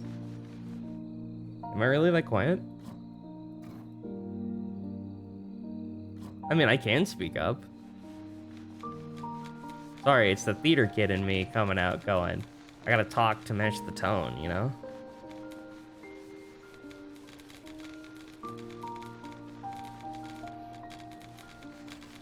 How you doing though, Butter? It's good to see you, man. Hope your day's been going good. Hope work went well. How am I doing? I'm doing okay. We're just relaxing. We're playing Undusted.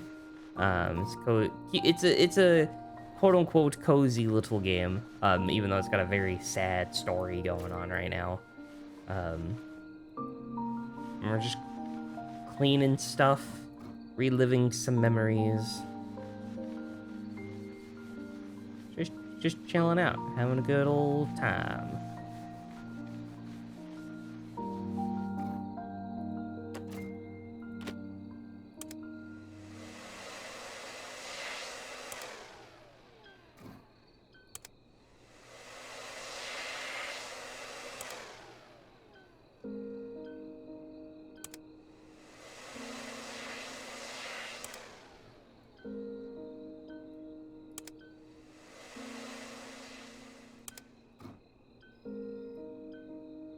Let that clean. Clean? Let that charge.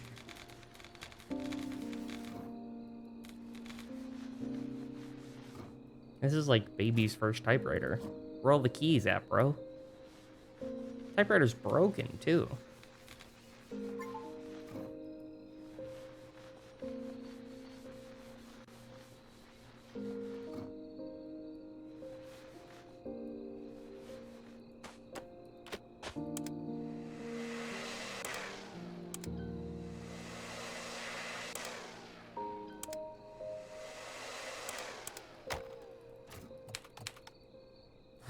Oh.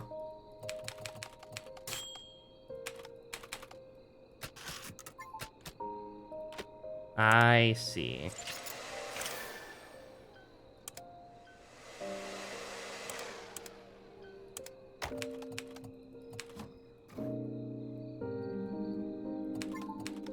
Trilva. Space, space, space, exclamation point. XO. XO.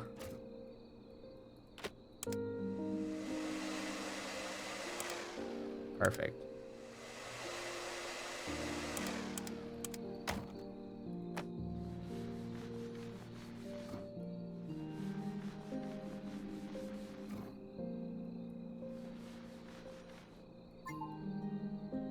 Oh.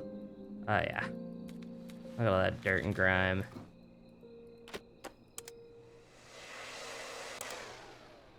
Yeah, no, my day's been going good. Work was, I mean, it was work, but it wasn't as bad as what it usually is. Granted, I still had to deal with a bunch of stupid stuff. I had this request come in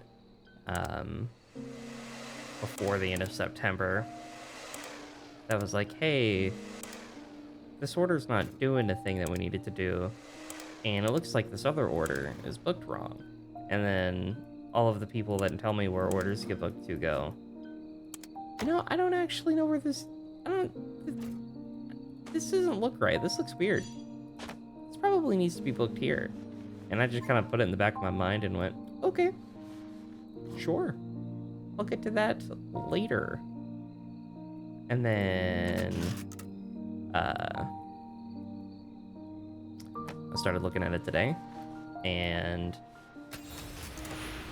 found out it was like, oh, hey, you know, this thing, this order, we were told to book it to this other thing, and I can't just undo all this work. This is weird. So I told this other guy, and I was like, hey, you two get together. And that guy was just like, no, that's right. So, you know. I was just like, all right, cool. That other guy's on vacation right now, So he can deal with that and he comes back, and then I start doing other stuff. Are you leaving? If I don't go now, I'll be late for my flight. You have a lot of luggage. I'll drive you to the airport. It's fine. I know you're busy. I'll be going now. Adora.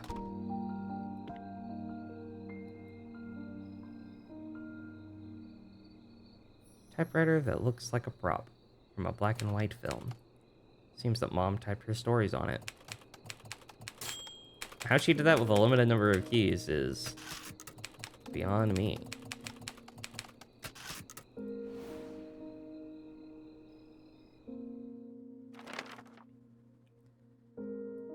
Come to think of it, that was the last conversation we ever had.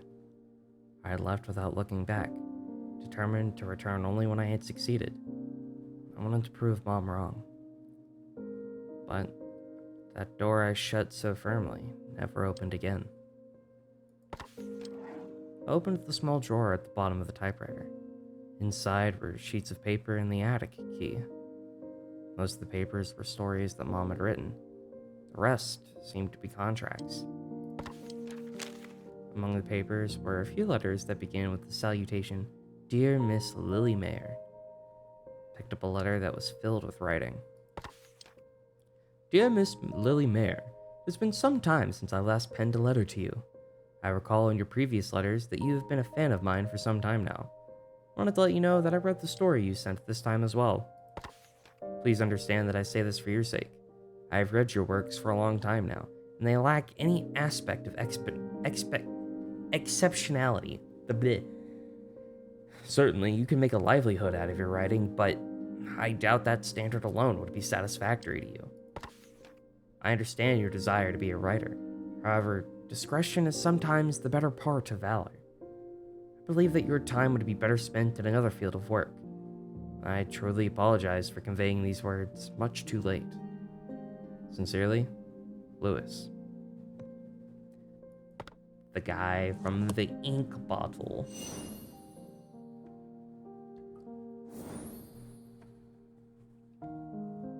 I think that, like, if like you're in a profession and a person's just, and like you have a fan or somebody that like looks up to you and they're like, "Hey, I did this thing, you know, like you've inspired me to do this and here's my work."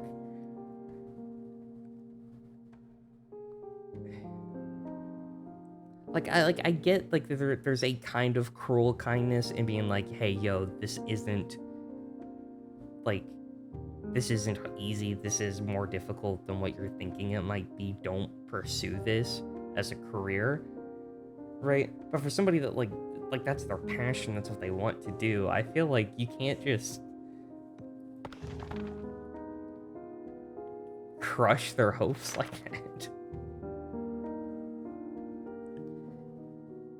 Lewis was the name of Mom's favorite writer, the writer she admired, the one who might have even inspired her to pursue writing. I couldn't begin to imagine how it'd feel if someone I respected told me to give up. I imagined Mom opening the letter, hoping to find praise or encouragement, but the further she read, the greater the despair on her face.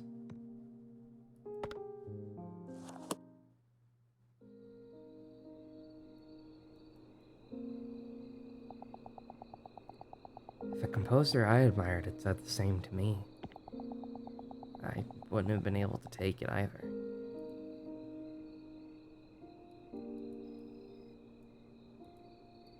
Oh, the rotary front's broken. Oh.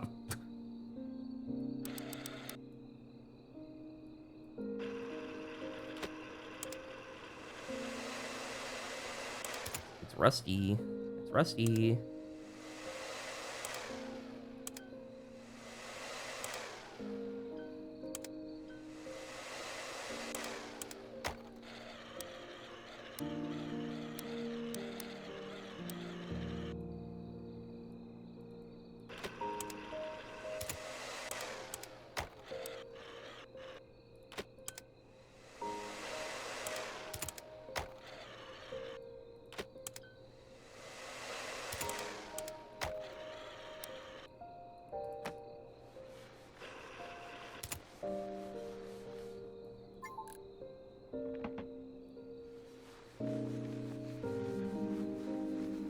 Oh, cleaning the rotary phone's gonna be a pain.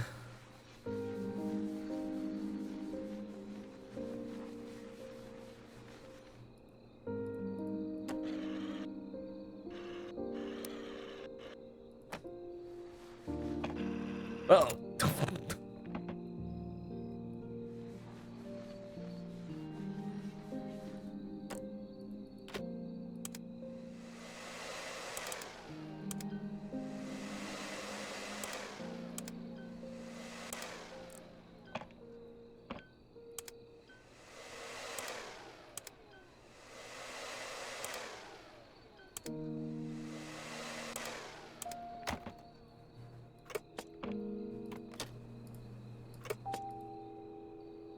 Uh...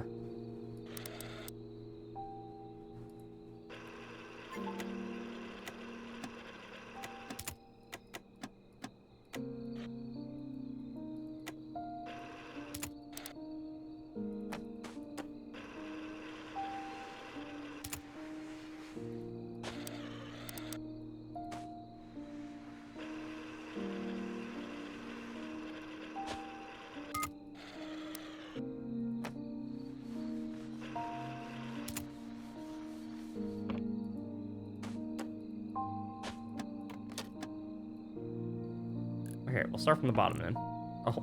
I'll worry about the numbers later. It's gonna it's gonna send me over the edge trying to figure out how to deal with those.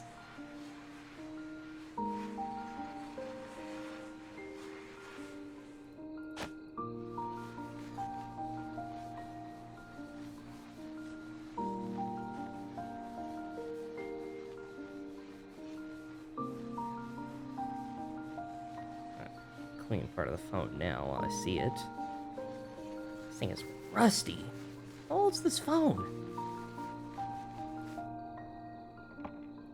The best way to get those hard to clean numbers is using your tongue. Or Frostbear, you have to stop licking old rusty appliances. I'm pretty sure you can get tetanus that way.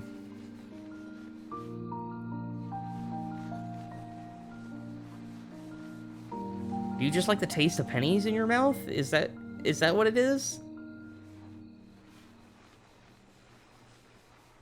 Because we can get you some pennies. You miss payphones? Payphones are a rarity.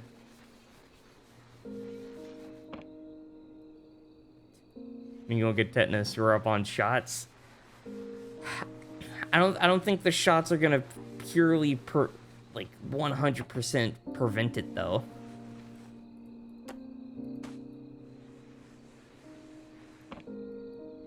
But that level of rust, I don't know, man. Maybe if you drowned the thing in some drowned the phone in some Coke first, because then at least it would taste like soda.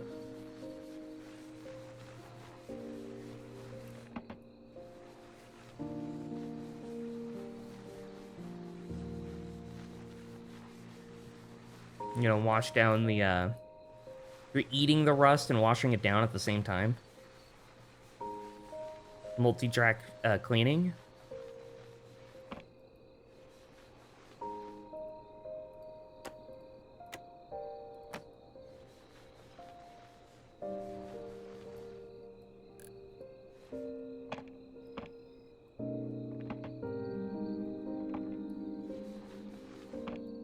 I see you.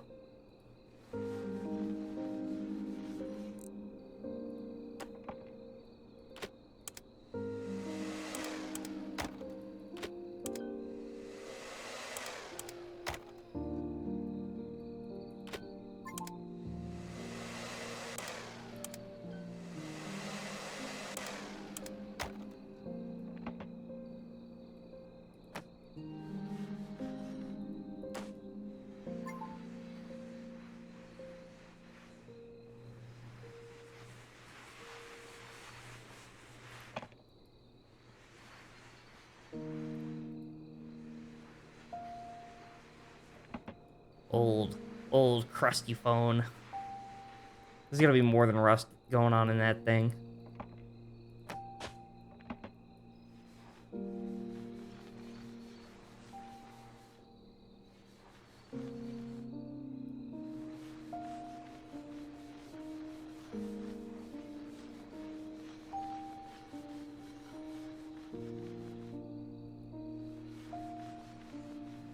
Meow, meow, meow.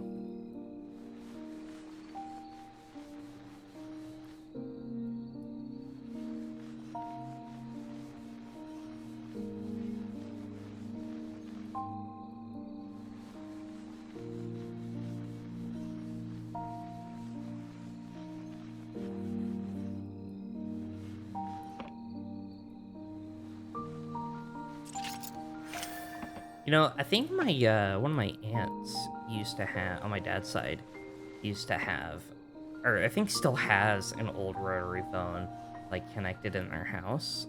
I don't think it works at all. 'Cause I think that line got repurposed for like modern telephones. But I'm pretty sure they still have an old rotary phone, which is kind of neat.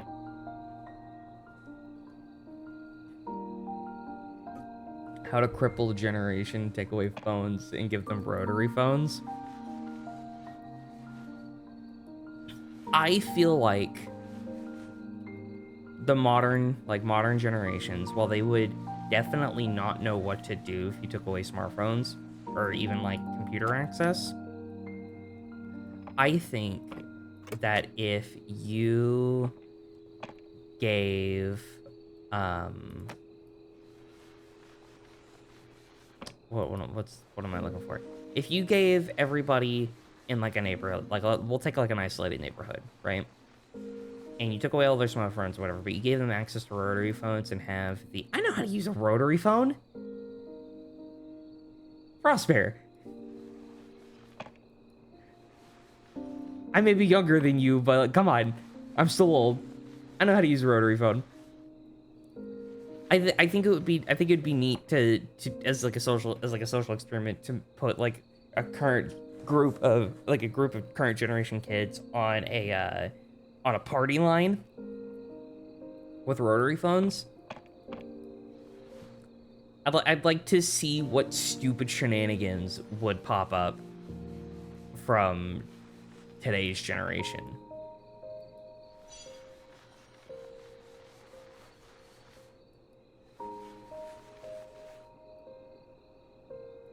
Yeah.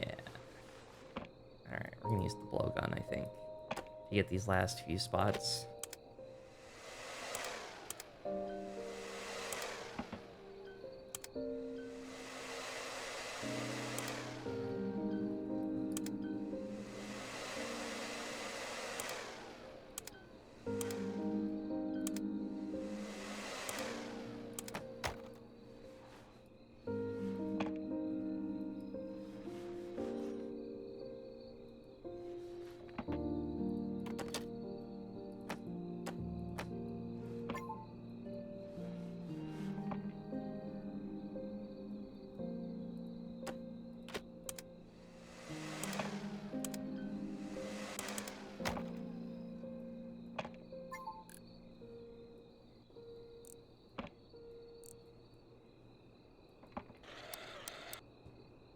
Oh my god, we actually...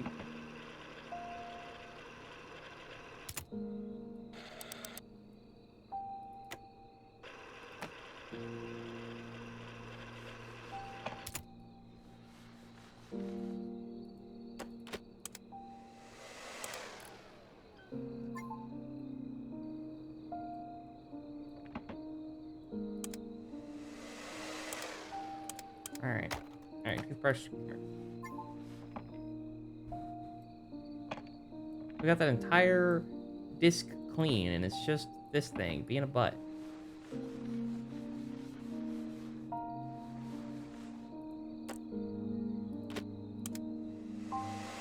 I think.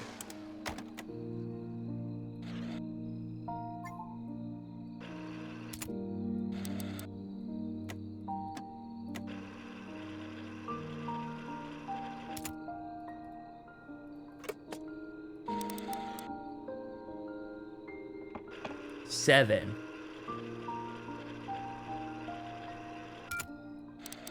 Five.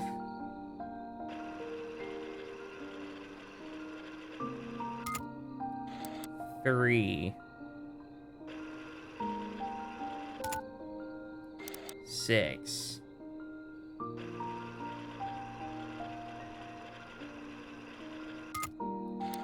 2, 1, 4.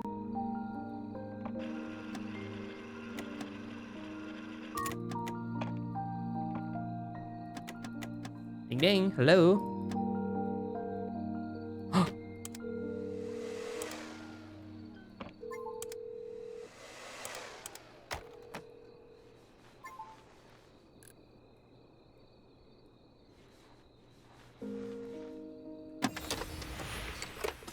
We did it. We've clean phone. Call recorded on February 19th. I think I'll be admitted to the hospital soon. Could you help me? Tidy up the house? Please. I don't have anyone else I can ask to do this. Lily, don't say that. I still have the spare key, so I'll go by when I have time. Thank you. Before you come, I'll put away things like the trophies. It's strange, isn't it? Back then, I was so desperate to forget everything. Frostbear, you can't throw my PC out of the window. It's been sat for a hot minute. It's too late. You've missed your window of opportunity.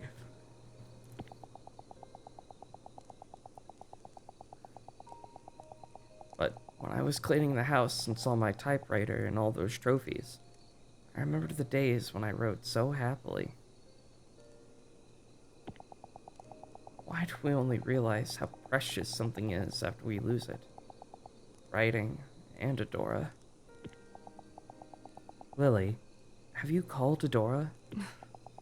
I tried calling her 2 days ago, but she didn't answer. Maybe she changed her number. Oh no. I left a voicemail, but I'm not sure if she heard it. If I were brave enough to call her sooner, we would still be in touch. Would we still be in touch right now? I'm gonna cry. Back then, I thought the best thing to do was give her time.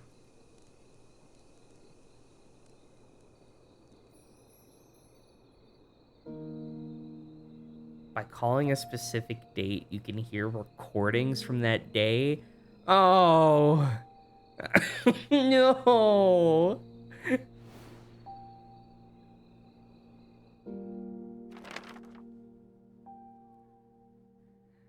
Oh no. The call was between Mom and my aunt. From her voice and coughing, I could hear how difficult it was for Mom to talk. After I left home, my pride and drive to prove myself held me back from contacting Mom. All this time, I never once thought about how Mom must have felt. I didn't think that she would regret what she had done, nor did I know that she had called me. If I had just called her when I changed my number.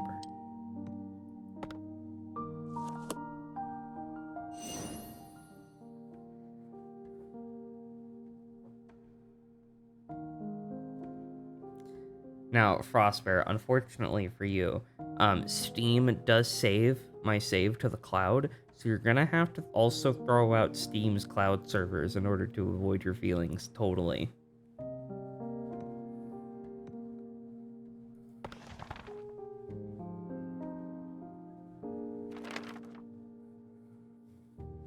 I'm sure Gabe Newell will understand.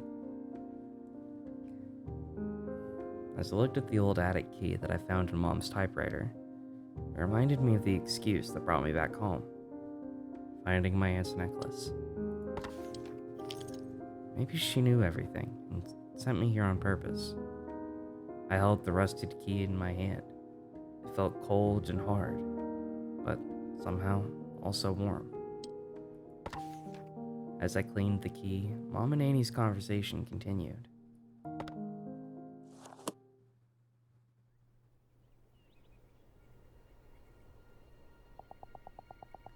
I felt like I was looking at myself. When Adora said that someone had called her talented, she was just like my young, naive self. It was too painful to see her talking with those bright eyes, full of hope. At that moment, I wasn't looking at Adora, but rather the child I used to be.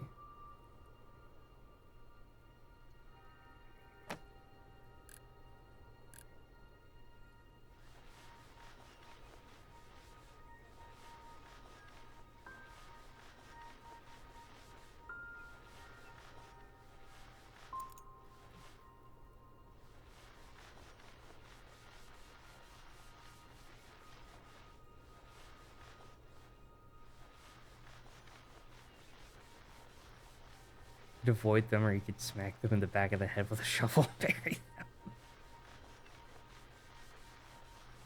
them. Frostberry, you can't avoid your feelings, Frostberry. You're not a robot like Butter.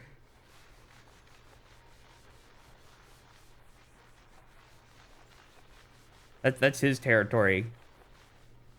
You're gonna have to file a patent with him, I think.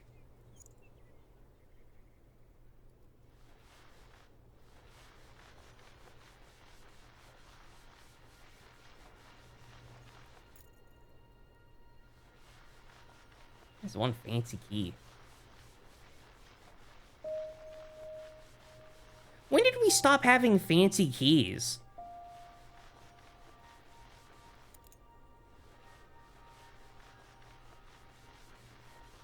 Why do all our keys gotta be generic? Like, yeah, I get this isn't very secure because the key doesn't have a lot of teeth on it or blah, blah, blah, blah. But, like, where my fancy keys at? Dude, just let me yeet the PC. You're not yeeting my PC. Are you gonna buy me a new PC, Frostbear? Because I could use a new PC. I'll let you throw this one out if you buy me a new PC.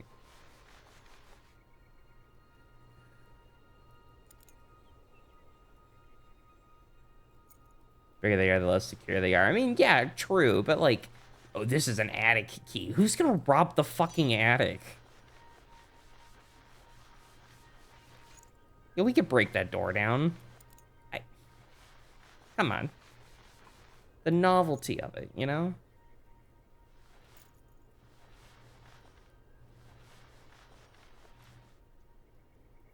Where's that sense of adventure? Where the hell is this dirt? Oh, it's in the worst spots. Okay.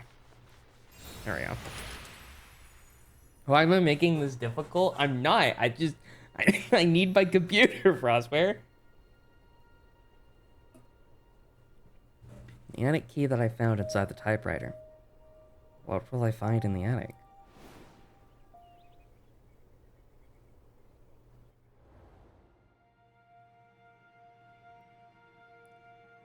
The recording ended with a violent cough from Mom. I was left stunned, my heart painfully heavy. After some time, I collected myself and headed to the attic with the key in tow.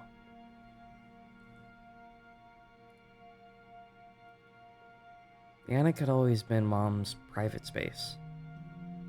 When I snuck in as a child, it looked more like a storage room than somewhere fun.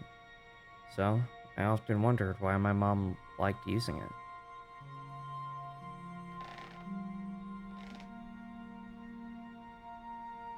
As if to answer that question from my childhood, I found an old desk and a chair in one corner of the room.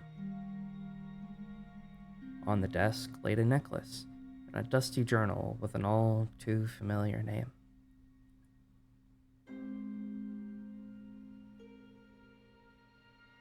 I never came back to this house and cleaned it. If I had left those mementos undisturbed beneath dust, I would have never learned about Mom's true feelings.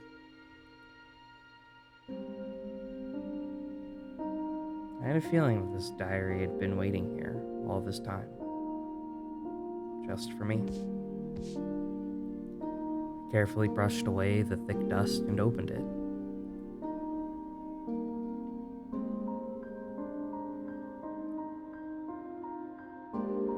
That day, when Adora handed me her tape with such excitement on her face, I could see the hope in her eyes.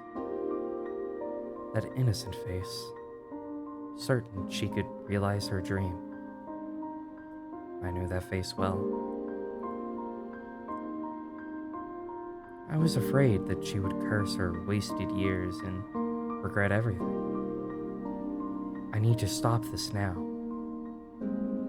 For her sake, I chose to be harsh. I believed that her hating me was the lesser of two evils.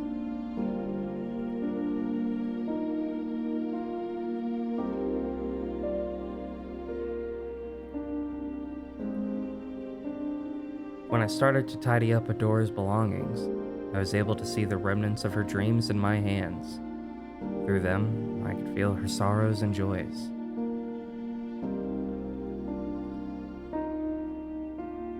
That was when I looked back on my past. My younger self, who I'd thought naive and foolish, was shining as brilliantly as those traces of Adora.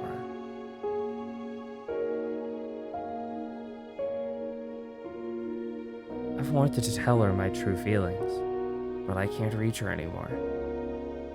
All I can do is wait. I hope you return one day so I can tell you this. Adora, it was thanks to you that I was able to face myself again. Even though I was ashamed of my past, I was happy to see a part of myself in you. I'd hurt you so gravely, yet you brought me comfort.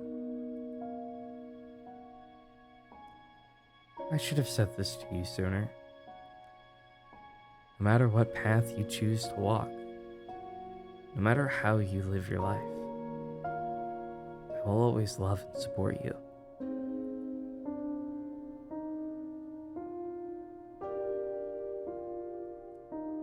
Mom's diary ended there. After closing it, I noticed a letter laying on a corner of the desk. There's also something I thought I'd never see again. The cassette tape that I recorded my first song on. I put the tape into the cassette player and opened the envelope. The letter inside contained lyrics which seemed to accompany my song. I slowly recited Mom's lyrics. My novice melody and her poetic verses complemented each other well, as if they had always been together from the very beginning.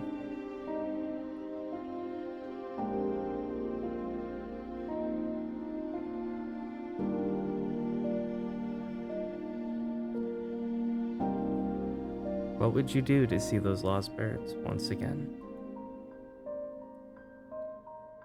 Looking above, your eyes danced with the dawning sky, gleaming with hope. They were as clear as crystal. Was it me who dusted everything? Bright in my dream, you're singing to the moon and stars, even lighting up my room behind you.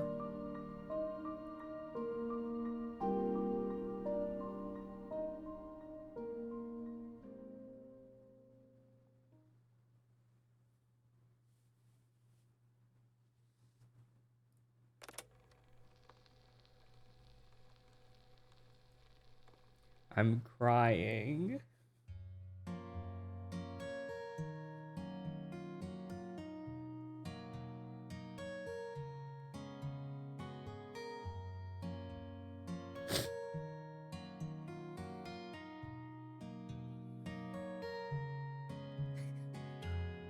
What would you do to see those lost birds once again? What can I do to hear them sing? Would you walk through me those wide, or search through lonely streams? If there's any chance to see them once again. Looking above, your eyes dance with a dawning sky, gleaming with hope. They were clear as crystal. Was it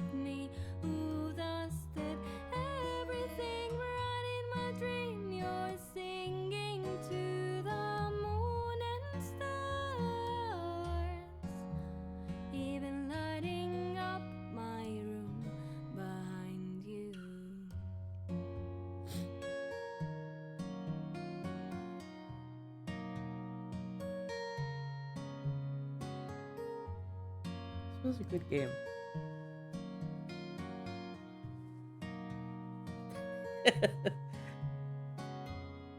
Will you be back to see your lemon trees in bloom? Will you be there to hold my hand? And we walk through hills and towns, or run through crowded streets. If you have some time to see me once again, looking above your eyes dance with the dawning sky, gleaming with hope they were clear as crystal. Was it me who dusted everything bright in my dream? You're singing to the moon and stars, even lighting up my room behind you. You might wipe your memory harm, but I've got backup saves. Restore point.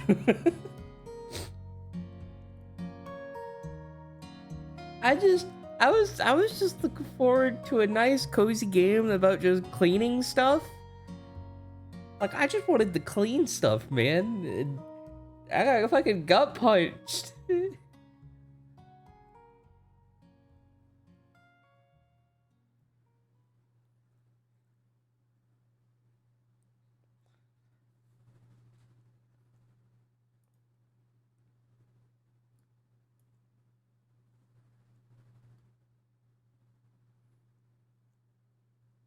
It was a very sweet game. Very, very sad, but very cute.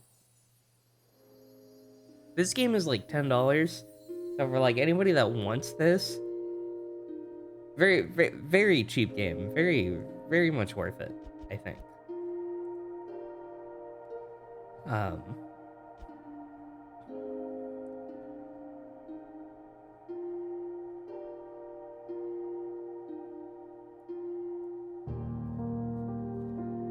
I have 6 achievements that I did not get.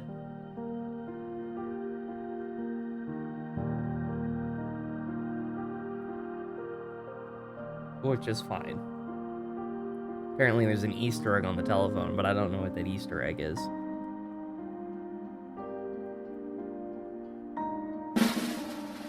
But yeah, that was Yes, Queen, slay! God damn it, Kenji.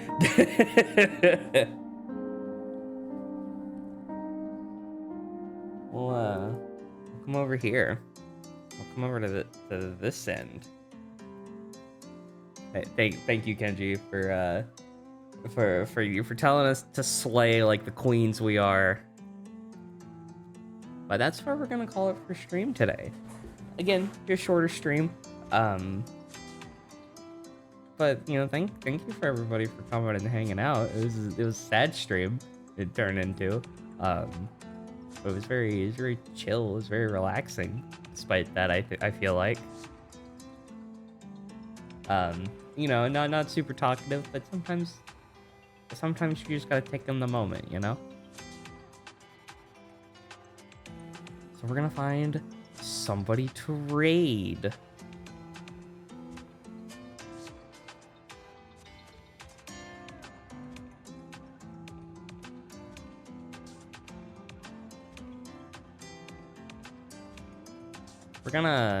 We're gonna switch gears. We're gonna thrust you out of cozy time, and we're gonna go raid Destroyer. He's playing a game called Cloudheim. If we raid another sad game, your PC is toast. No, my PC. We're gonna go raid Destroyer. He's playing a game with some friends, so we're gonna give him some love. We don't rate him enough. Thank you guys so much again for coming and hanging out. I had a great time. This was a lot of fun. I was really looking forward to this game. I do have some other games that I want to play on stream. I picked up a copy of the remake of Final Fantasy Tactics, and I might do a stream where I start playing that for a little bit. We will do a Tetris stream again.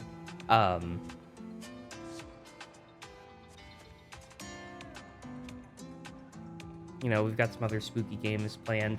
I have right now, the idea that I know for sure is going to happen for the most part is that on Halloween, on the night of the 31st, as soon as I am off work, I'm going to do a several hour stream at a maximum of 8 hours. Maybe like a 5 to 8 hour stream of playing the Dead Space 1 remake, because I have not played Dead Space. Oh no, great happened. Anyways, thank y'all for coming and hanging out. Y'all have a wonderful time. Go destroyers.